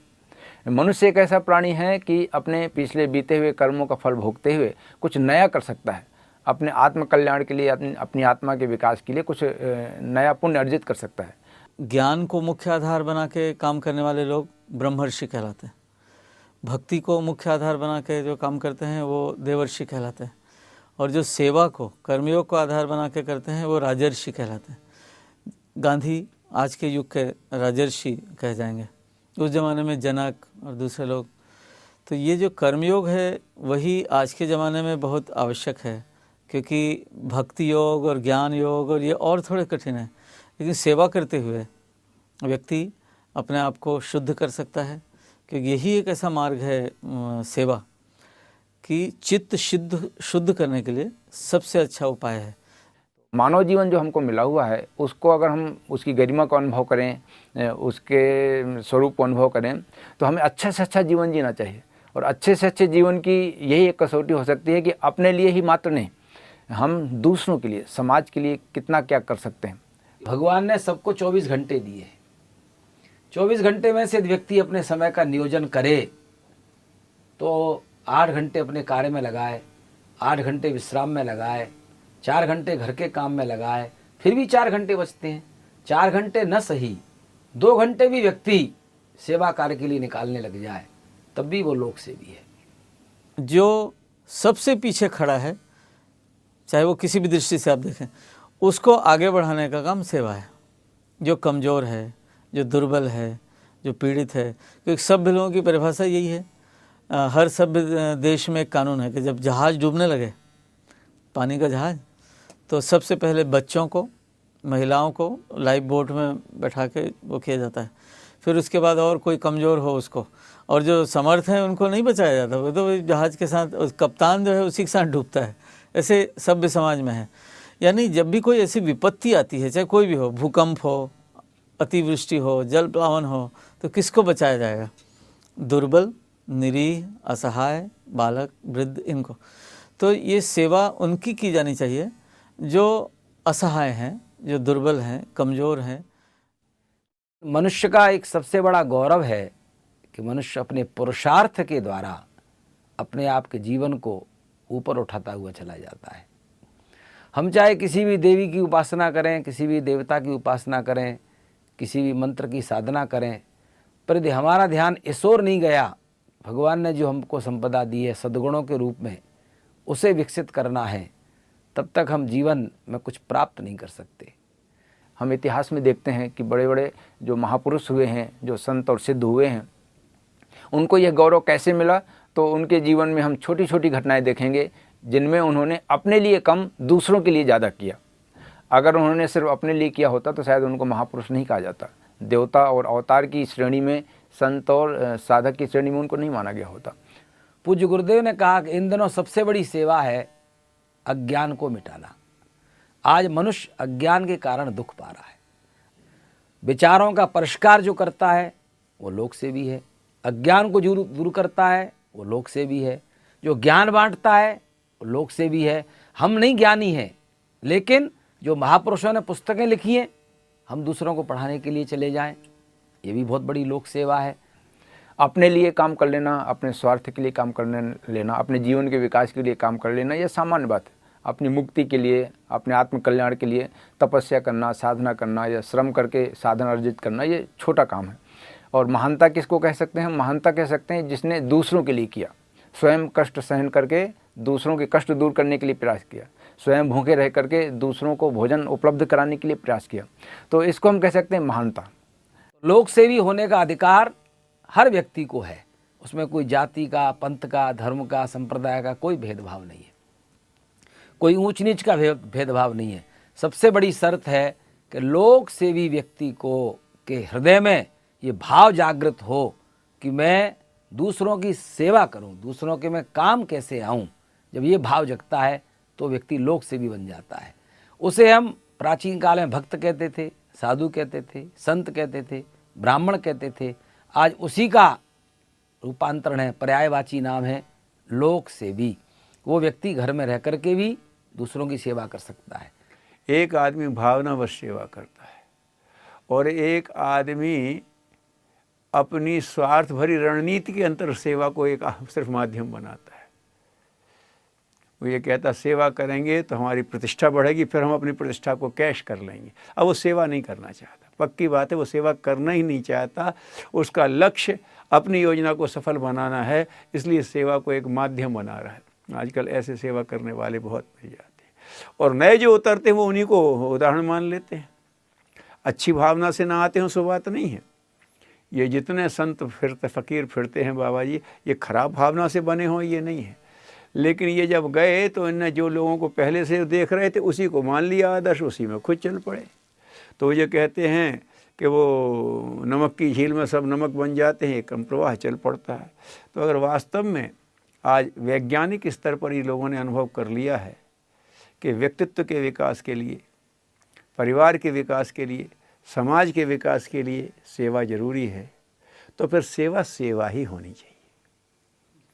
फिर सेवा को व्यवसाय के रूप में नहीं करना चाहिए, और सेवा को तिकड़म के रूप में भी नहीं करना चाहिए। अगर सेवा करनी है तो फिर सेवा होनी चाहिए। सेवा तो के बारे में तो यहाँ तक कहते हैं कि सेवा एहसान के भाव से है तो वो सेवा नहीं है। लोक सेवी व्यक्ति को जीवन कैसे जीना चाहिए इसका भी ज्ञान देता है। लोक सेवी महापुरुषों के चरित्र के द्वारा दूसरों को प्रेरणा देता है। इसलिए लोक सेवी हर व्यक्ति बन सकता है। हर व्यक्ति अपने जीवन में जब सेवा का संकल्प लेके चलता है तो लोक सेवा के मार्ग पर बढ़ता हुआ चला जाता है। हमने समाज से कुछ लिया है, हमें कुछ देना चाहिए। हम स्वार्थी हो जाएंगे, एकांगी हो जाएंगे। समाज में जितने आविष्कार हुए हैं, जितनी आज हमें सुविधाएं प्राप्त हैं, हमने या हमारे पुरखों ने कोई नहीं विकसित की, समाज का दिया ले रहे हैं। तो समाज से आप अच्छाई पा रहे हो तो समाज को अच्छा बनाने के लिए कुछ करो। जो श्रेष्ठ हैं उनसे तुमने ले लिया तो जो हीन है उनको तुम दो। समाज से हमें कुछ ना कुछ लेना पड़ता है। दुनिया में कोई ऐसा नहीं है जो ये कहे मुझे दूसरों से किसी चीज़ की आवश्यकता नहीं। मनुष्य का जीवन दूसरों पर आश्रित है अनिवार्य रूप से। तो एक तरफ से मनुष्य को समाज से लेना पड़ता है तो दूसरी तरफ उसको देना भी पड़ेगा। अगर वो सिर्फ लेने के लिए तैयार रहे और दे नहीं कुछ तो प्रवाह से अलग हो गया। और प्रवाह से अलग हो जाएगा तो उसमें गंदगी आएगी। ऋषियों ने कहा कि जिन्होंने इन 3 क्षेत्रों में समाज सेवा का संकल्प ले लिया वे द्विज हुए। जिसने अभाव दूर करने के लिए, क्षुधा दूर करने के लिए, लोगों को साधन पहुंचाने का संकल्प ले लिया, उसे हमारे ऋषियों ने वैश्य कहा। उसका जीवन उत्पादन और वितरण के लिए समर्पित होता था। उसका संकल्प होता था मेरे रहते दुनिया में कोई भूखा नहीं रहेगा, मेरे रहते किसी को किसी चीज़ की कमी नहीं रहेगी। दूसरा क्षेत्र होता था जो लोगों की पीड़ा को दूर करने के लिए, लोगों के कष्टों को दूर करने के लिए प्रयास करता था, अनीति से जिनकी रक्षा करता था, वह क्षत्रिय कहलाया। मेरे रहते किसी को कोई सताएगा नहीं, मेरे रहते किसी के साथ अन्याय नहीं होगा, अत्याचार नहीं होगा, क्षत्रिय कहलाता था। और एक वर्ग होता था जिसने संकल्प ले लिया होता था कि मैं जब तक हूँ तब तक कोई अज्ञानता के अंधकार में नहीं भटकने पाएगा, उसका पतन नहीं हो सकता, उसके चिंतन को मैं गिरने नहीं दूंगा, उसके व्यक्तित्व को मैं भटकने नहीं दूंगा, मैं उसको मार्गदर्शन दूंगा। और वह मार्गदर्शन सिर्फ वाणी से नहीं होता था, आचरण से देता था, अपने स्वयं के जीवन से वो देता था। वो साधक होता था, वो तपस्वी होता था और उसको ब्राह्मण कहा जाता था। लोक सेवी का अर्थ केवल ये नहीं है कि कहीं हम जा कर के झाड़ू लगा रहे हैं तो ही लोक सेवा हो रही है, या लोक सेवी का अर्थ ये भी नहीं है कि हम केवल दवाई बांट रहे हैं तो ही लोक सेवा है। लोक सेवा का अर्थ है कि जिसके भी हृदय में दूसरों के पीड़ा और पतन को दूर करने का भाव जग रहा है, वो व्यक्ति सच्चा लोक सेवी है। सेवा में क्यों करूं और किसकी करूं? तो जैसे रामकृष्ण परमहंस की एक उक्ति है कि तू दया कर, ऐसा वो बोल रहे थे समाधि की अवस्था में। फिर वो बोले कि मूर्ख तू कौन होता है दया करने वाला, शिव ज्ञान से सेवा कर। तो कहते हैं कि स्वामी विवेकानंद इस बात को सुन के निकले, वो खड़े थे वहाँ, और जो भी गुरु भाई मिला उसको गले से लगा के खूब रोए। बोले कि मैं अपने गुरु के इस बात को पूरे संसार के हर घर में पहुँचा के दम रहूँगा। यानी शिव ज्ञान से सेवा, जो सामने व्यक्ति है वो भगवान ही है ऐसा मान करके सेवा करना। सेवा करने वाला उसका आभार माने जो सेवा ले रहा है उसका, कि उन्होंने मुझे सेवा करने दिया। यानी हम अपना आत्मस्वरूप मानते हैं तब व्यक्ति की सेवा करते हैं कि वो जो सामने है व्यक्ति वो ही, उसमें भी मेरी ही आत्मा है, तो उसको मैं पीड़ित पतित अवस्था में कैसे देख सकता हूँ। तो मैं भी उसको, जैसे मैं सुखी हूँ तो ये भी सुखी हो, क्योंकि जब तक ये सुखी नहीं होगा मैं सुखी नहीं हो सकता। सेवा करना है तो फिर प्राणी मात्र की सहायता नहीं, पूजा ही करनी पड़ेगी। उनका वाक्य है, अगर वास्तव में सेवा करना है तो प्राणी मात्र की सहायता नहीं, पूजा करनी पड़ेगी। ये मानना पड़ेगा कि हमारा ही भगवान समाज के रूप में हमारी परीक्षा लेने के लिए आया है कि मैं किसी को दे भी सकता हूँ। वो किसी ने यूँ ही लिखा, मैं खोजता तुझे था जब कुंजोहर वन में, तू खोजता मुझे था तब दीन के वतन में। हैं, जब मैं तुम्हें वहाँ सोच रहा था लेकिन तुम वहाँ। वो परीक्षा ले रहा था कि तुम्हारे भीतर का स्व विकसित हुआ कि नहीं, तुम्हारे अंदर संवेदना आई कि नहीं, तुम्हारे अंदर भावना विकसित हुई कि नहीं, और अगर तुमने दे दिया तो उसका आशीर्वाद आता है। परम पूज्य गुरुदेव ने सुनसान की सहचर में इसी बात को दूसरे ढंग से लिखा है कि मुझे ऐसा आत्मज्ञान नहीं चाहिए जो अकेले आत्मज्ञान प्राप्त कर ले, ऐसी साधना मुझे नहीं चाहिए। मैं जब किसी को पीड़ित और पतित अवस्था में देखता हूँ तो मेरे पेट में ऐंठन होने लगती है।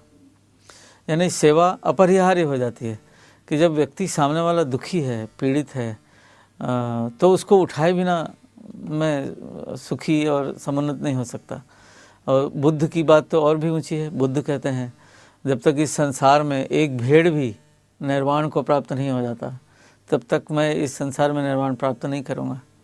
तो सेवा इसलिए आवश्यक है कि हमारी आत्मा और सबकी आत्मा को हम एक मानते हैं तो हम सेवा करते हैं, अपना आत्मस्वरूप मानते हैं। गुरुजी की पुरानी चिट्ठियों में मैंने पढ़ा, वो संबोधन करते थे मेरे आत्मस्वरूप, यानी वो सामने वाले व्यक्ति को अपने ही समान मान के चिट्ठी लिखते थे। लोक सेवा का राजमार्ग सबसे श्रेष्ठ मार्ग है, पर दिखता सरल है, लेकिन इस मार्ग में कई प्रकार की कठिनाइयाँ भी आती हैं। किसी भी देश में सीमा में बढ़ने में जब मनुष्य को सफलता मिलती है, यश मिलता है, तो उसके कुछ दोष पनपने लगते हैं। जैसे आप किसी खेत में फसल बो और फसल अच्छी हो, इसके लिए आप उसमें खाद पानी लगाओगे तो उसी खाद पानी के प्रभाव से खरपतवार भी तेज़ी से बढ़ता है। अब अगर आप खरपतवार निकालोगे नहीं तो वो फसल की खुराक खाता रहेगा, उसका अंश उसकी ग्रोथ को मारेगा। और अगर आप उसमें खाद पानी नहीं लगाओगे तो फसल ही विकसित नहीं होगी। जब व्यक्ति लोक सेवा के मार्ग पर चलता है तो उसे दूसरों का धन मिलता है। सबसे पहले आदमी के मन में लोभ जागृत हो जाता है और लोभ से लिप्सा जागृत हो जाती है, लालच बढ़ने लगता है और व्यक्ति के मन में व्यक्तिगत जब लोभ पैदा हो जाता है तो सेवा के मार्ग से वो व्यक्ति च्युत हो जाता है, विलग हो जाता है, अलग हो जाता है। फिर वो सेवा धर्म तो भूल जाता है, फिर अपने स्वार्थ में पड़ जाता है। इसलिए सबसे पहले लोक सेवी को अपने वित्तेषणा से बचना चाहिए। आज सेवा के नाम पर ऐसे बहुत लोग दिखाई पड़ते हैं जो विलासिता का जीवन जीते हैं, जो अपने जीवन में हजारों लाखों रुपए खर्च करते हैं।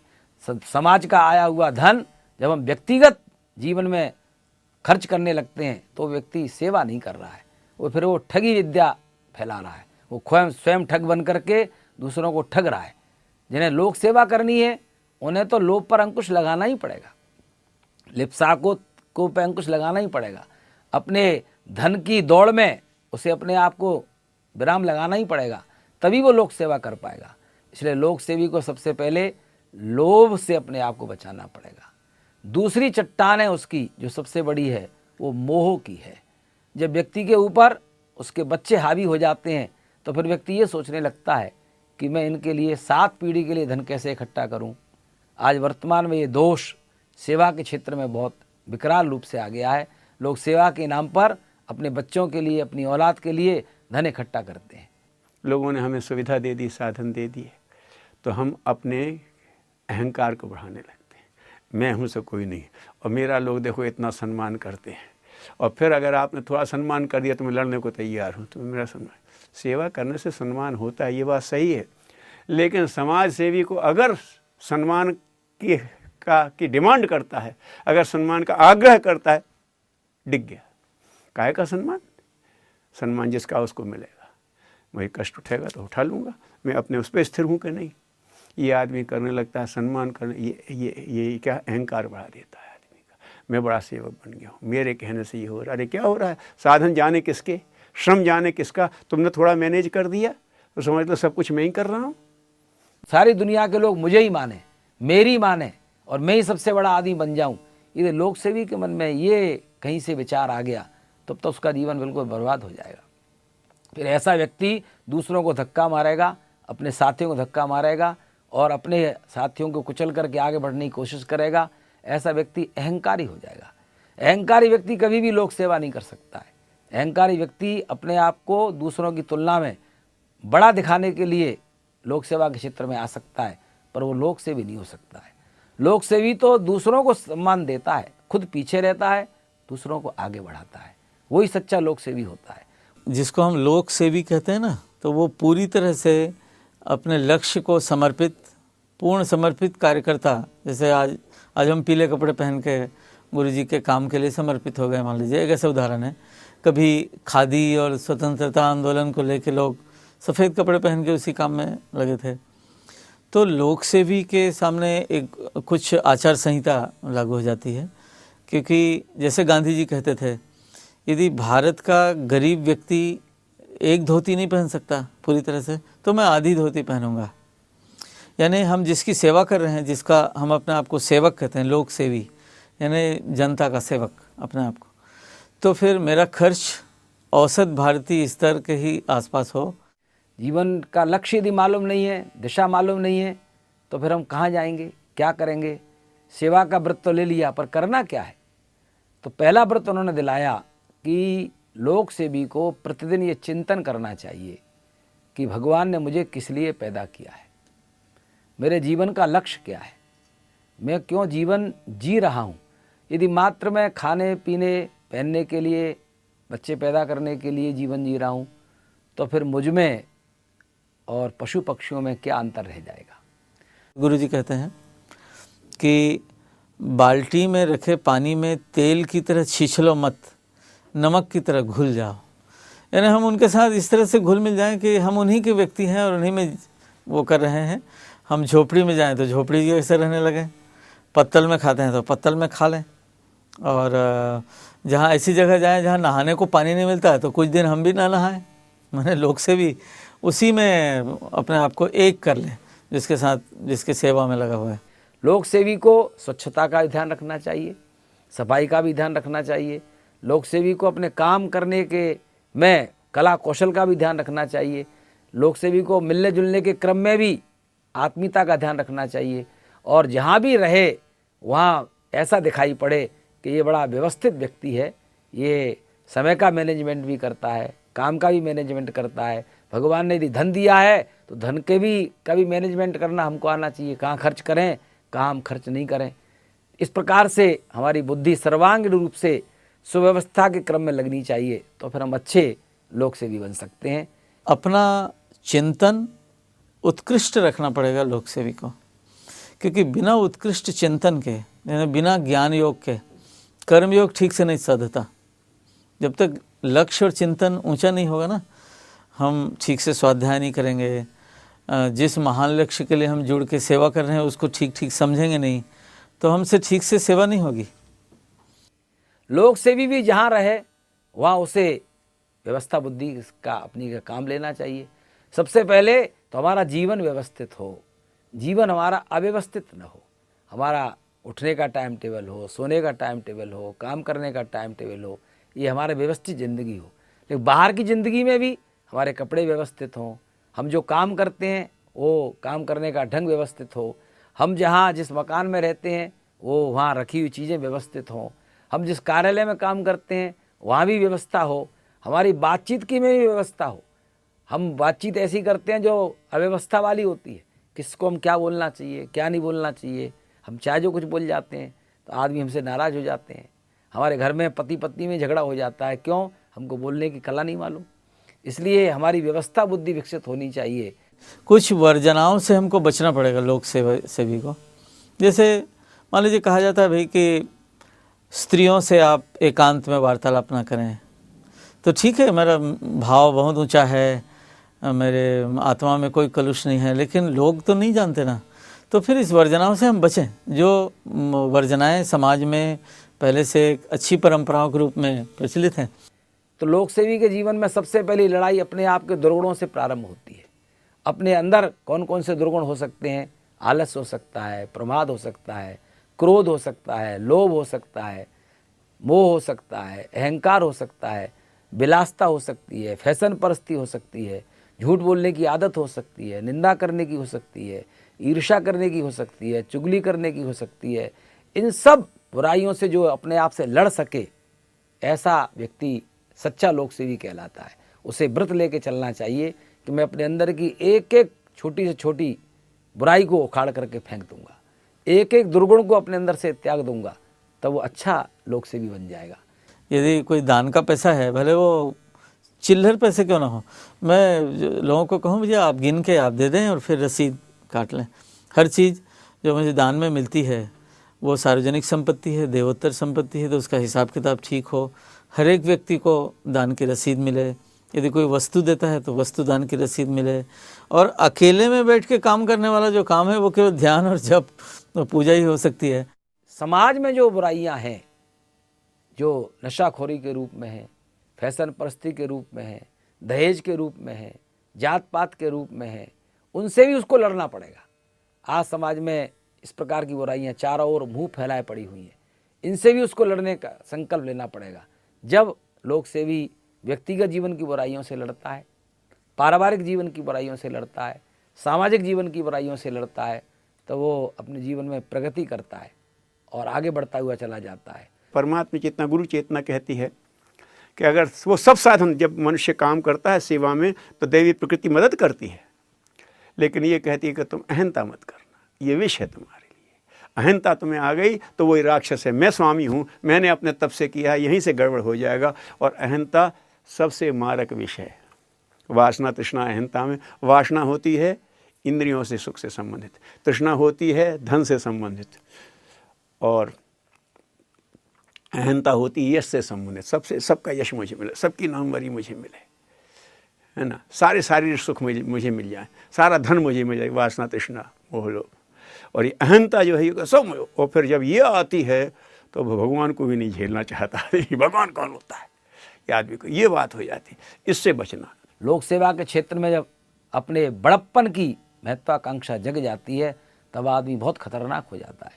तब जिस संस्था में आदमी रहता है उस संस्था भी को चौपट कर देता है, जिस संगठन में रहता है उस संगठन को भी चौपट कर देता है।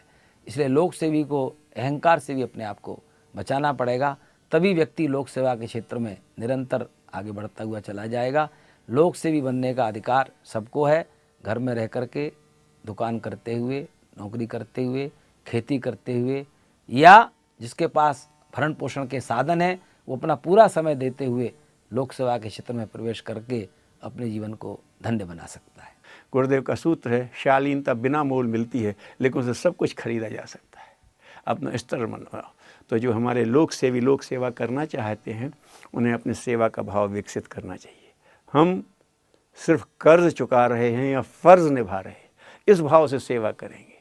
और ये करना है तो अपनी आवश्यकताओं को कम से कम रखो और वो सुख अनुभव करो उसमें, और गौरव अनुभव करो कि देखो हमने अपने लिए खर्च नहीं किया। ये शानदार बात है। जो जितना शानदार कार्य करता उतना ही अपनी सुविधाएं कम ले, उतना ही श्रेय दूसरों को बांटे। तो इससे वासना, तृष्णा, अहंता गलती रहेगी। जब सुख सुविधा घटाओगे तो वासना, तृष्णा घटेगी, और श्रेय बांटोगे तो अहंता घटेगी। विनम्रता सेवा करोगे तो बढ़ जाओगे। इन सूत्रों को लोग ध्यान करेंगे तो सेवा सफल होता चला जाएगा।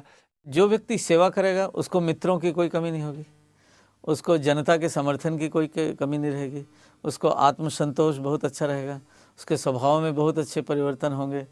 यानी वो जिसको कहते हैं ना सुयश, यहाँ तक मैं कहूँ कि धन संपत्ति भी, क्योंकि धन संपत्ति जन सहयोग से आती है। एक सेवा में सफलता मिल जाए तो अगले सेवा के लिए अपनी गुणवत्ता बढ़ाएं। हमारे राष्ट्रपति कहते हैं कि हर सफलता के बाद मैंने अपनी एफिशिएंसी बढ़ाने की कोशिश की है। हर खिलाड़ी हर मैच के बाद अपने आप को ज़्यादा करता है तो वो मेंटेन कर पाता है, क्योंकि एक नया चैलेंज आने वाला है। हर नए चैलेंज के लिए लोग से भी ये भूल जाता है कि हर नए चैलेंज के लिए हमने आपको नए तरह से तैयार करना है, नए उत्साह के साथ आना है, क्योंकि सेवा का भाव ही नहीं है। वो तो सेवा के नाते सुविधा तो उधर को मुँह मोड़ जाता है। अगर ये ना होगा तो सेवा का रास्ता बहुत आनंददायक है, बहुत रस देने वाला हो। जो इसमें आता है, गुरुदेव ने कहा उसमें 3 महत्वपूर्ण चीज़ें मिलती हैं क्या मिलता है? आत्मसंतोष। सारी दुनिया करके कर रहा है और संतोष नहीं मिल रहा है। तीन चार कारें खड़ी हैं, दो तीन चार कोठियां हैं और 5 स्टार होटल में भी सूट रिजर्व है, लेकिन संतुष्ट नहीं है। काम पे काम बढ़ रहा है, संतोष नहीं है। संतोष कहाँ से आता है? ये संतोष कहाँ से आता है? ये ऐसा चेक है जिसे कोई भी बना सकता है, लेकिन साइन इस पर सिर्फ 2 के चलते हैं, आत्मा का और परमात्मा का, ईमान का और भगवान का। गुरुदेव कहते हैं ये चेक बना तो कोई भी सकता है, लेकिन उस पर साइन 2 के ही चलते हैं। तो आत्मा परमात्मा का साइन नहीं होता, वो बिन तुम्हारी भावना देखे बगैर नहीं करता। तो संतोष जब तुम भी, और वो संतोष तब होता है जब आप परमार्थ करते हो। परमार्थी को संतोष मिलता है भगवत कृपा से या अंतरात्मा की कृपा से, वो उभरता है। करके देख लो, जिस दिन आप संतुष्ट हो जाओगे, आप हजारों लोगों को डिनर खिला दो, संतोष नहीं आएगा। लेकिन जिस दिन किसी भूख से व्याकुल होकर के आपने उसे 2 रोटी खिला दी, उस दिन संतोष आ जाए, क्योंकि आपकी संवेदना तृप्त हो गई। भीतर वाले ने साइन कर दिया, ऊपर वाले ने साइन कर दिया। सेवा करने वाला व्यक्ति सबके दिल में जगह पा लेता है तो वो सुखी रहता है, उसका कोई काम नहीं रुकता, उसको अपना आत्मगौरव अनुभव होता है। और यूँ मानिए कि अल्पे सुखम नास्ति, जैसे उपनिषदों का वाक्य है, थोड़े से में सुख नहीं होता, भूमा मतलब जब बहुत में सुख होता है। तो सेवा करने वाला जो उस महान ब्रह्म को, वृहद को, ब्रह्म को अपने जीवन में देखता है तो उसे बहुत आनंद होता है। सम्मान तो लोग दादागिरी में भी दे देते हैं, अरे साहब मारेगा, अरे साहब ठीक है, और पीछे से गालियाँ देंगे, ये असली सम्मान नहीं है। लोग शिष्टाचार में भी दे देते हैं, पैसे देने वालों को भी दे के साला सेठ है। लेकिन जिसको श्रद्धा से सम्मान देते हैं वो असली सम्मान है। कबीर मर जाएगा, सम्मान नहीं जाने वाला। गांधी चला जाएगा, सम्मान नहीं। और लेकिन अफसर का सम्मान ट्रांसफ़र तक होता है, जहाँ चला गया फिर कोई नहीं पूछता। ये भय से या लोभ से पैदा सम्मान है। लेकिन जो वास्तव में सेवा करता है उसको स्थायी सम्मान मिलता है, जन श्रद्धा का। सच्चे मन से यदि कोई लोक सेवा करे तो जो गुरुजी ने 3 वरदान जो बताए हैं, दैवी अनुग्रह, लोक सम्मान और आत्मसंतोष, तीनों ही होगा। वास्तव में उसकी आत्मा बलवान होगी, उसको अपने जीवन में आत्मसंतोष मिलेगा, उसको आनंद के समुद्र में वो हर समय रहेगा।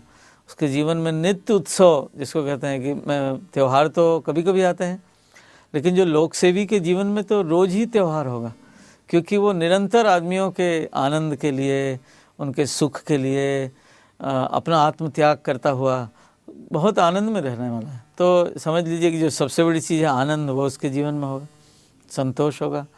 लोक का सम्मान वास्तव में इन्हीं लोगों को मिलता है। लोक सम्मान किसी पैसे वाले को, रुपए वाले को नहीं मिलता, वो तो लोक सेवी को ही मिलता है।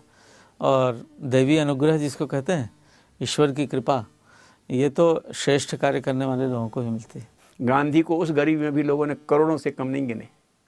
गुरुदेव बताते थे, हम तो देखा है उस समय जब 1 पैसे की कीमत 1 रुपये से ज़्यादा थी और लोगों के पास आना, लेकिन वो जनता गरीब थी। लेकिन गांधी ने चाहा तो उन्हें, चाहे गांधी निधि हो, चाहे कस्तूरबा निधि हो, चाहे हरिजन फंड हो, करोड़ से नीचे नहीं दिए लोगों ने। एक आदमी के लिए 8 घंटा काम करने के लिए काफ़ी होना चाहिए, जिससे कि अपना और अपने बच्चों का गुजारा मजे में कर ले। और 7 घंटे एक आदमी को विश्राम करने के लिए पर्याप्त होने चाहिए, और 5 घंटे घरेलू कामकाज के लिए पर्याप्त होने चाहिए। इस तरीके से आप 20 घंटे में अपने शरीर का और अपने कुटुंब का गुजारा कर सकते हैं। 4 घंटे तो आप बड़ी आसानी से निकाल सकते हैं। ये आपकी इच्छा के ऊपर है कि आप अपने उस समय को आलस्य में, प्रमाद में, आवारागर्दी में किसी तरह से खर्च कर डालें, या आपकी मर्जी है, कौन रोकता है। लेकिन अगर आप चाहें तो समाज के लिए, ये गिरी हुई परिस्थितियों का मुकाबला करने के लिए, समय को ऊंचा उठाने के लिए, इंसान का भाग्य और भविष्य शानदार बनाने के लिए आप कुछ कर सकते हैं, करना ही चाहिए आपको। इसमें तो नुकसान पड़ेगा हमारा नहीं, मैं आपको यकीन दिलाता हूँ कि नुकसान नहीं पड़ेगा। जिन्होंने लोक सेवा का काम किया है, अपना समय को लोक सेवा में लगाया है, वो चाहे गांधी जी रहे हों, जवाहरलाल नेहरू रहे हों, विनोबा भावे रहे हों, या कोई भी क्यों नहीं रहे हों, स्वामी विवेकानंद रहे हों, लेकिन जिन लोगों ने अपना समय को समाज के लिए खर्च किया है, वो किसी तरीके से नुकसान में नहीं रहे हैं। वो ऊंचे उठे हैं, आगे बढ़े हैं, और हजारों आदमियों को ऊंचा उठाया है और आगे बढ़ाया है, और स्वयं भी नफे में रहे। स्वयं नुकसान में रहे। क्या नुकसान रहे आप बताइए ना, किसी एक का नाम बताइए। गांधी जी ने वकालत की होती तो वकालत में कितना कमा लेते, लेकिन जब उन्होंने अपना समय सेवा में लगा दिया, सेवा के कार्य में अपना खर्च करने लगे, तो आप बताइए क्या कमी रह गई उनके पास? किसी चीज़ की कमी नहीं थी। गांधी जी बड़े शानदार आदमी थे, और शानदार आदमी सिर्फ इसलिए हुए कि उन्होंने अपने समय को पेट और संतान जानवर की तरीके से खर्च नहीं किया, बल्कि इंसान की तरीके से खर्च किया। ये समय ठीक ऐसा ही है। जो सही माने में सेवा करेगा उसे आत्मसंतोष, लोक सम्मान और दैवीय अनुग्रह, 3 ऐसी बेशकीमती चीज़ें हैं जिसके लिए दुनिया कुछ भी देने को तैयार और मिलते नहीं, क्योंकि ये तीनों चीज़ें मिलती हैं आत्मा और परमात्मा के सायन से, और वो सेवा के सच्चे भाव से ही प्रसन्न होता है। तो ये लोग करें, भगवान सबको संतोष मिले, सबको सच्चा लोक सम्मान मिले, सबको देवी अनुग्रह मिले, तो सारी समस्याएं हल हो जाएं। लेकिन सबको सच्चा सेवक बनना पड़ेगा। उसके निषेध और विधेय, इन दोनों को, डूज एंड डोंट्स को समझ करके और चलना पड़ेगा। भावना तो लोगों में आ गई है, अब थोड़ी सेवा की साधना करेंगे तो बात बन जाएगी। और सब जगह सर्वे भवन्तु सुखिनः, सर्वे सन्तु निरामया, सर्वे भद्राणि पश्यन्तु माँ कश्चित् दुःखमाप्नुयात् की स्थिति पैदा हो जाएगी। ओम शांति।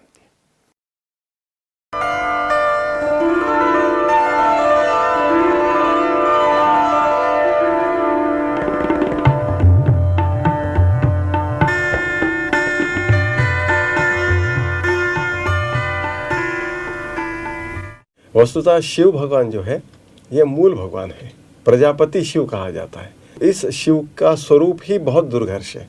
इसकी मूर्ति नहीं है, इसका रूप नहीं है, ये अज है, इसकी उत्पत्ति नहीं है, फिर भी है। मतलब ये एक ऐसा स्वरूप है कि जो ज्ञान द्वारा ही समझा जा सकता है। मनुष्य के लिए कोई एक चिन्ह चाहिए, उपासना करने के लिए चिन्ह चाहिए, तो इसके लिए शिव का एक लिंग बनाया गया। लिंग मतलब चिन्ह, जैसे विष्णु का लिंग चक्र कह सकते हैं आप, या आप ये कह सकते हैं कि किसी के जेब में स्टेथोस्कोप दिखेगा तो आप कहेंगे ये डॉक्टर है, ये लिंग है, पहचान है, इट्स अ सिंबल। ये जो सिंबल बनाया है जिसको हम शिवलिंग कहते हैं, इसके पीछे एक बहुत बड़ा वैज्ञानिक तथ्य है, और उस तथ्य की पहचान अब खुल रही है जब हमारा विज्ञान प्रगति कर रहा है। क्योंकि विज्ञान की जो शोध निकल रहे हैं, जो नई नई जानकारियाँ प्राप्त हो रही है, तब से ऐसा लगता है कि अरे ये तो हमारे पास में सिंबॉलिक रूप में, चिन्ह के रूप में, लिंग के रूप में उपलब्ध है। हमारे शास्त्रों में कहा गया था कि मनुष्य का एक वर्ष यह एक दिन के समान है, देव दिन, देवताओं का एक दिन। देवताओं के 12 वर्ष यानी एक कल्प होता है, 4 कल्पों का एक युग होता है, 4 युगों का एक चतुर्युग होता है, और ऐसे चतुर्युग जब कई हो जाते हैं तो ब्रह्मा का एक दिन होता है। और ब्रह्मा का एक दिन और ब्रह्मा की एक रात मिला के आदमी के रूप में हमारी जो कालगणना है वो है 3,456 करोड़ साल। ये काल गणना उन्होंने निश्चित की है। उन्होंने कहा कि इतने साल के बाद ही ये बिग बैंग थ्योरी होती है, और उन्होंने ये कहा था कि उस वक्त ये आकाश से एक बड़ा प्रचंड आग का गोला विस्फोटित हुआ। उसमें कहा कि एक ज्योति स्वरूप परमेश्वर प्रकट हुआ। अब ज्योति स्वरूप परमेश्वर यह एक बिग बैंग का ही स्वरूप था। बिग बैंग थियरी में कहते हैं कि अगर कुछ सेकंड का अंतर फर्क पड़ जाता, कुछ सेकंड अगर पहले होता या बाद में होता, तो सृष्टि की रचना संभव नहीं थी। और हमारे शास्त्र कहते हैं निश्चित 3,456 करोड़ साल के बाद ये स्थिति आती है। इस तरह से एक विस्फोट होता है, ज्योति पुरुष पैदा होता है, और वो जो ज्योति पुरुष है उसको शिव कहा गया है, वो प्रजापति शिव कहा जाता है। तो इसका वर्णन आपको महाभारत के अध्याय 201 में आता है, जिसके अंदर महर्षि व्यास इतिहास बताते हैं कि नारायण मुनि ने बहुत तपस्या करके इस शिव को प्रसन्न किया, और उन्होंने उसका वर्णन किया है कि इसका स्वरूप उन्होंने देखा तो क्या देखा। उन्होंने देखा कि यह अमूर्त है, इसकी मूर्ति नहीं दिखी। क्या दिखा ये बताना मुश्किल है, क्योंकि ये तो ज्ञान चक्षुओं से उन्होंने देखा। उन्होंने इसका वर्णन किया है कि ये सृजन करता है, पालन करता है, संहार करता है, यह स्वयं को ही प्रकट करता है, स्वयं की शक्ति को नियंत्रित करता है, स्वयं की शक्ति को प्रसुरित करता है। और उन्होंने कहा कि इसको अज कहा गया है। इसके स्वरूप में उन्होंने कहा कि इसकी सफ़ेद जटाएं हैं, और इसका स्वरूप बड़ा दुर्घर्ष है, बड़ा भयानक है। इसके गले में सर्पों की मालाएं पहनी हुई हैं, और माथे पे चंद्रमा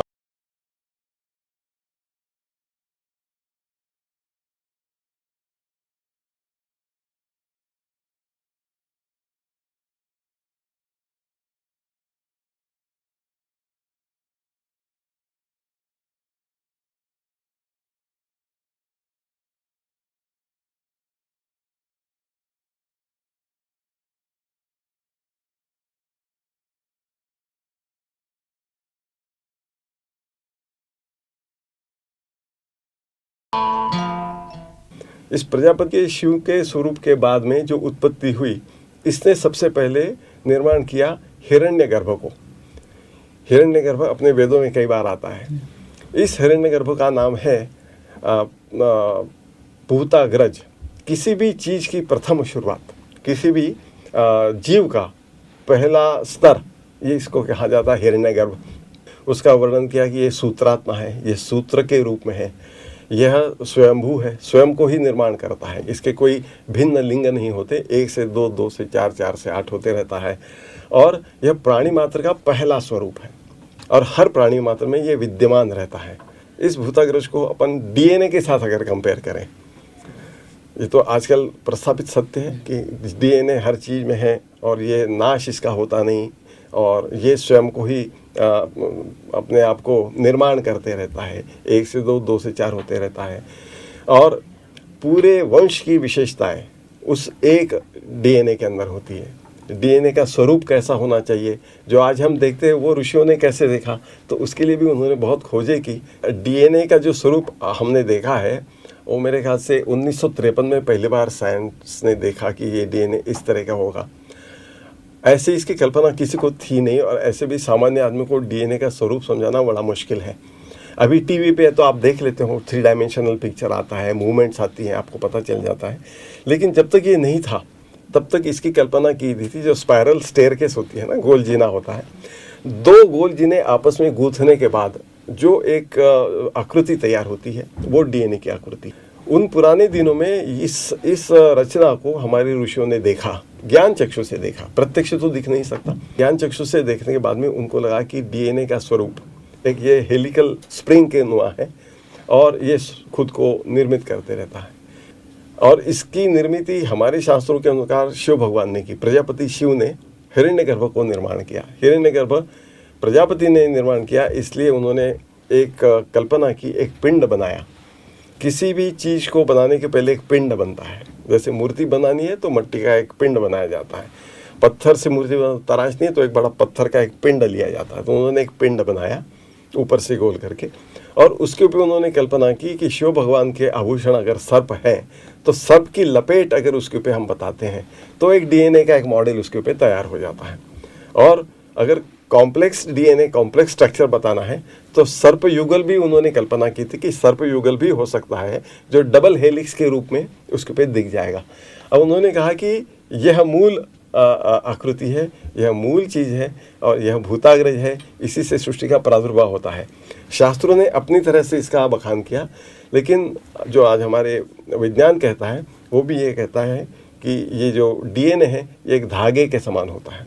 इतना सूक्ष्म है कि वो तो आँख से तो दिखना असंभव है, धागे के समान होता है।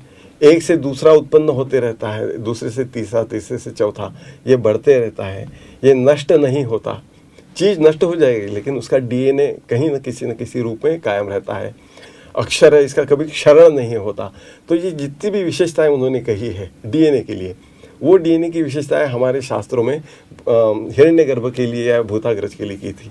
तो इस पर से ऐसे लगता है कि जो हमारी शिवलिंग है ये मात्र एक चिन्ह नहीं है, इसके पीछे कुछ ऋषियों की सोच है, कुछ वो एक समाज को या सामान्य लोगों को कुछ एक संदेश देना चाहते हैं कि इस तरह से भूत सृष्टि है, इसका सूक्ष्मतम स्वरूप आप इस रूप में देख सकते हैं। शिवलिंग जो है ये एटॉमिक स्ट्रक्चर को रिप्रेजेंट करता है, इसलिए कि जो उन्होंने पिंड बनाया इसकी कल्पना ऐसी करी है उन्होंने कि उसके अंदर एक हरि है और हर है। हरि मतलब हम जिसको विष्णु कहते हैं, हर यानी शिव भगवान है। तो हरि और हर उस पिंड के अंदर विद्यमान है। और जो जलहरी है, जलहरी के ऊपर 3 धाराएं होती हैं। 3 ही क्यों होती है? क्योंकि 3 संस्कृत में अनेक वचन के लिए 3 रिप्रेजेंट होता है, एक वचन, द्विवचन और बहुवचन। मतलब 3 या 3 से ज़्यादा हो तो उसको बहुवचन बताने के लिए वो 3 रेखाएं हैं कि ये बहु है। ये स्ट्रक्चर हमारा एटॉमिक स्ट्रक्चर है। जैसे एक प्रोटॉन है, न्यूट्रॉन है और उसके अगल बगल घूमने वाला, बहुत तेज़ी से घूमने वाला इलेक्ट्रॉन है। तो आप कल्पना करिए जो हमारे ऋषियों ने कल्पना की कि इस पिंड के अंदर हरि है, हर है और ब्रह्मा है जो जलहरी के रूप में इनके अगल बगल घूमते रहता है।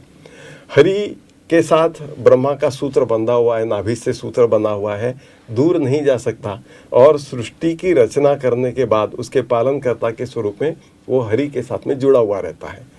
हर जो है उदासीन है, अपनी जगह बैठा है, हिमालय पे बैठा है, अपने ध्यान में लीन है, और वो कभी आवश्यकता पड़ने पे संहारक स्वरूप कर सकता है। किसी भी चीज़ का प्रादुर्भाव प्रोटॉन इलेक्ट्रॉन मिलके करते हैं, इसमें भी इलेक्ट्रॉन का ज़्यादा हाथ होता है। इलेक्ट्रॉन की संख्या कम होना या ज़्यादा होना वस्तुमान को बदलते रहता है। तो ब्रह्मा का काम वही है, सृष्टि की रचना करना। प्रोटॉन के साथ मिलके वो उसका पालन करता है। हर जो है वो ध्यानस्थ बैठा हुआ है, उसके अंदर उसकी शक्ति है। तो न्यूक्लियस में न्यूट्रॉन जो ध्यानस्थ बैठा है, जो हर का स्वरूप है, उसके न्यूक्लियस में बहुत ज़्यादा शक्ति है, जो एटॉमिक फ्यूजन कहते हैं, एटॉमिक एनर्जी कहते हैं। इस न्यूट्रॉन के न्यूक्लियस को ब्रेक करने के बाद ही आती है। तो उसकी कल्पना भी हमारे ऋषियों ने ऐसी करी है कि शिव के अंदर शक्ति तत्व है। जब तक शिव ध्यानस्थ है, शक्ति तत्व भी उसके अंदर समाया हुआ है, शांत बैठा हुआ है। जब आप शिव को जागृत करते हो, क्रोधित करते हो, न्यूक्लियस आप तोड़ते हो, ब्रेक करते हो, तो जो शक्ति, जो रुद्राणी प्रकट होती है, जो दुर्गा प्रकट होती है, शिव की शक्ति प्रकट संहार करती है, तो वो एटॉमिक एनर्जी का स्वरूप है। शिव भगवान के साथ में जो रुद्र शक्ति है, जिसको हम रुद्राणी कहते हैं, वो शिव के अगल बगल रहती है। और महाभारत में तो वशिष्ठ ऋषि ने वर्णन किया है कि मैंने इस रुद्र को देखा था। जब मैंने इसको देखा था आकाश में, तो मेरी आंखें चकाचौंध हो गई थी। इस पुरुष को देखते हुए मैंने देखा कि इसके अगल बगल एक काली छाया नृत्य कर रही है, और काली छाया इतनी विराट थी कि उन्होंने वर्णन ये किया है कि मैं अपने मनोबल से भागा और उस काली छाया का पीछा, मतलब काली छाया कितनी बड़ी है देखने की कोशिश की। उनका कल्पांत तक मैं दौड़ता रहा, लेकिन इस काली छाया का मुझे शिखा और नीचे पैर का नाखून नहीं दिख सका। मतलब एक बहुत विराट शक्ति शिव के साथ में है और शिव के अगल बगल नृत्य करती है। अब ये कल्पना ऐसे कि जैसे इलेक्ट्रॉन इसके न्यूक्लियस के अंदर जो पार्टिकल्स इसके भौताल घूमते रहते हैं, वो भी थरथराते रहते हैं, परिभ्रमण करते रहते हैं, अपने आप गोल घूमते रहते हैं और परिक्रमा भी करते रहते हैं। नृत्य की तीनों भूमिकाएं यह इलेक्ट्रॉन करते रहता है। इसको जब हम विस्फोटित करते, शिव से शक्ति को अलग करते हैं, तब उसका संहारक स्वरूप प्रकट होता है। जैसे शंकर भगवान भी चाहें तो उस शक्ति को प्रकट कर सकते हैं। आप लोगों ने देखा हो कि अभी जो हमारे नए एटॉमिक रिएक्टर्स हैं, उनका स्वरूप भी एक पिंडी के स्वरूप में होता है, और इसके अंदर भी जो रेडियो एक्टिव पार्ट्स होते हैं, ये पानी के अंदर डुबा के रखे जाते हैं। इसके ऊपर पानी का सतत वर्षाव किया जाता है। हार्ड वाटर, सॉफ्ट वाटर की क्वालिटीज़ वहीं पे बनती हैं, और ये जो पानी होता है ये रेडियो एक्टिव होता है। तो शिव के पिंडी के ऊपर भी सतत धार या सतत अभिषेक की जो कल्पना है, वो ये है कि इसका जो तापमान है नियंत्रण में रहना चाहिए, नियंत्रित रहना चाहिए। अगर ये एटॉमिक स्ट्रक्चर है, इसके अंदर यह शक्ति अगर सुप्त रूप में है, जो कभी भी जागृत हो सकती है, इसका तापमान कंट्रोल में रहे, ये नियंत्रण में रहे, इसके स्वरूप में जैसे एटॉमिक रिएक्टर में पानी का उपयोग होता है, वैसा ही उपयोग शिवपिंडी के ऊपर अभिषेक के रूप में किया जाता है। और ये जो पानी जब जलहरी में बह के बाहर आता है, तो आपको याद होगा कि शिवलिंग के ऊपर जो अभिषेक किया जाता है, उस पानी का तीर्थ के रूप में प्राशन करने के लिए मनाही करी है। कारण यही है कि रेडियो एक्टिव पानी का प्रयोग नहीं किया जा सकता। जलहरी से जो पानी बहकर बाहर निकलता है तीर्थ के रूप में, परिक्रमा भी शिव की पूरी नहीं की जा सकती, क्योंकि शिव इतना विराट समझा जाता है। इतने विराट स्वरूपी परिक्रमा मनुष्य मात्र कर नहीं सकता। ये हमारी लिमिटेशन है, ये हमारी सीमाएं हैं, इन सीमाओं के अंदर ही हमको रहना है। तो ये जो है, ये सूक्ष्म से सूक्ष्म रूप में भी आप पिंडी के अंदर देख सकते हैं। और सबसे विराट, महान से महान आप जो गैलेक्सीज़ हैं, जो नेबुले हैं, इनका चित्र आप देखेंगे तो आपको वही दिखेगा कि जो शिवपिंडी का जो लिंग स्वरूप है, जिसको बाण भी कहा जाता है, शिव बाण कहा जाता है, और जलहरी है उसको शालुंका भी कहा जाता है, तो उसका प्रोपोर्शन होता है 10 को 1। और ये वास्तव में जो बाहर के फ़ोटो लिए गए हैं, अंतरिक्ष के फ़ोटो लिए गए हैं, उसके अंदर बहु शिवलिंग की प्रतिमाएं निकल के आती है, क्योंकि ये उसका स्वरूप है। शिव को भोले भगवान कहा जाता है, बड़े थोड़ी सी तपश्चर्या से प्रसन्न होने वाला है, और प्रसन्न होने के बाद में फिर वो औघड़दानी है, जो चाहे वो दे देता है। सामने बैठा हुआ असुर है कि सुर है, उसने जो मांगा सो दे दिया। लेकिन वो आपको सही मार्ग पे चलना ही आवश्यक है। अगर आप गलती से भी गलत मार्ग पे चलना शुरू कर दोगे तो फिर शिव शक्ति ही अगर आपके ऊपर प्रसन्न नहीं हुई तो फिर आपको बचाने वाला कोई नहीं हो पाएगा। शिव भगवान भोले तो हैं और प्रसन्न भी बड़े जल्दी होते हैं, लेकिन बहुत शक्तिमान है। उनकी शक्ति की कल्पना करके ही उनकी उपासना करनी चाहिए। और जिसके पास शक्ति होती है वो शक्ति दे भी सकता है, सबको शक्ति भी मिल सकती है। उसके स्वरूप को जानना ज़रूरी है। इस शिवलिंग की उपासना करने से 2 योग साध्य होते हैं, एक आत्मयोग और एक शास्त्र योग। आत्मयोग का मतलब है ब्रह्मा और जीव इसके ऐक्य का अपरोक्ष ज्ञान। तो शास्त्र योग में जीव और ब्रह्म का प्रत्यक्ष ज्ञान है। आप इसको ले सकते हैं, जो अपरोक्ष ज्ञान है उसको आप गायत्री कहिए और जो प्रत्यक्ष ज्ञान है उसको आप सावित्री कह लीजिए। तो गायत्री सावित्री की एक जगह अगर कहीं उपलब्धि हो सकती है तो शिव भगवान के पास में है, क्योंकि ये महाकाल का स्वरूप है और काल पे भी नियंत्रण करने वाली शक्ति है। गायत्री की प्रेरणा है, मतलब गायत्री के principles, pure science and applied science का कॉम्बिनेशन अगर आपको कहीं देखना है, गायत्री प्योर साइंस है, अप्लाइड साइंस सावित्री है, आत्मयोग प्योर साइंस है, शास्त्र योग अप्लाइड साइंस है। इनका अभ्यास आप एक ही जगह कर सकते हो अगर आप शिवलिंग करें, आप उपासना करोगे। शिवलिंग की उपासना आप 2 स्वरूप में करोगे ना, एक तो सूक्ष्म से सूक्ष्म और विराट से विराट में उसकी उपस्थिति एक, और सृष्टि का प्रादुर्भाव जिससे तैयार हुआ उसका एक मॉडल उसके रूप में 2। इसको आप देखेंगे तो हमारा जो विज्ञान है और हमारा जो प्राचीन भारतीय अध्यात्म है, इनका समन्वय साधने के लिए बहुत बड़ी उपलब्धि है, बहुत अच्छा एक चिन्ह है जिसके ऊपर से हम सोच सकते हैं कि हाँ, अध्यात्म और साइंस अलग अलग नहीं है, कहीं ना कहीं तो जाके वो एक हो रहे हैं। इनके आपस में एक दूसरे के संदेश भी दिए जा सकते हैं। ज़रूरत है हमारे थोड़े सोचने की, हमारे ज्ञान चक्षुओं को विकसित करने की, पढ़ाई करने की, रिसर्च करने की। अगर ये करें तो कई अन्य चीज़ें इसके अंदर से निकल के आ सकती हैं।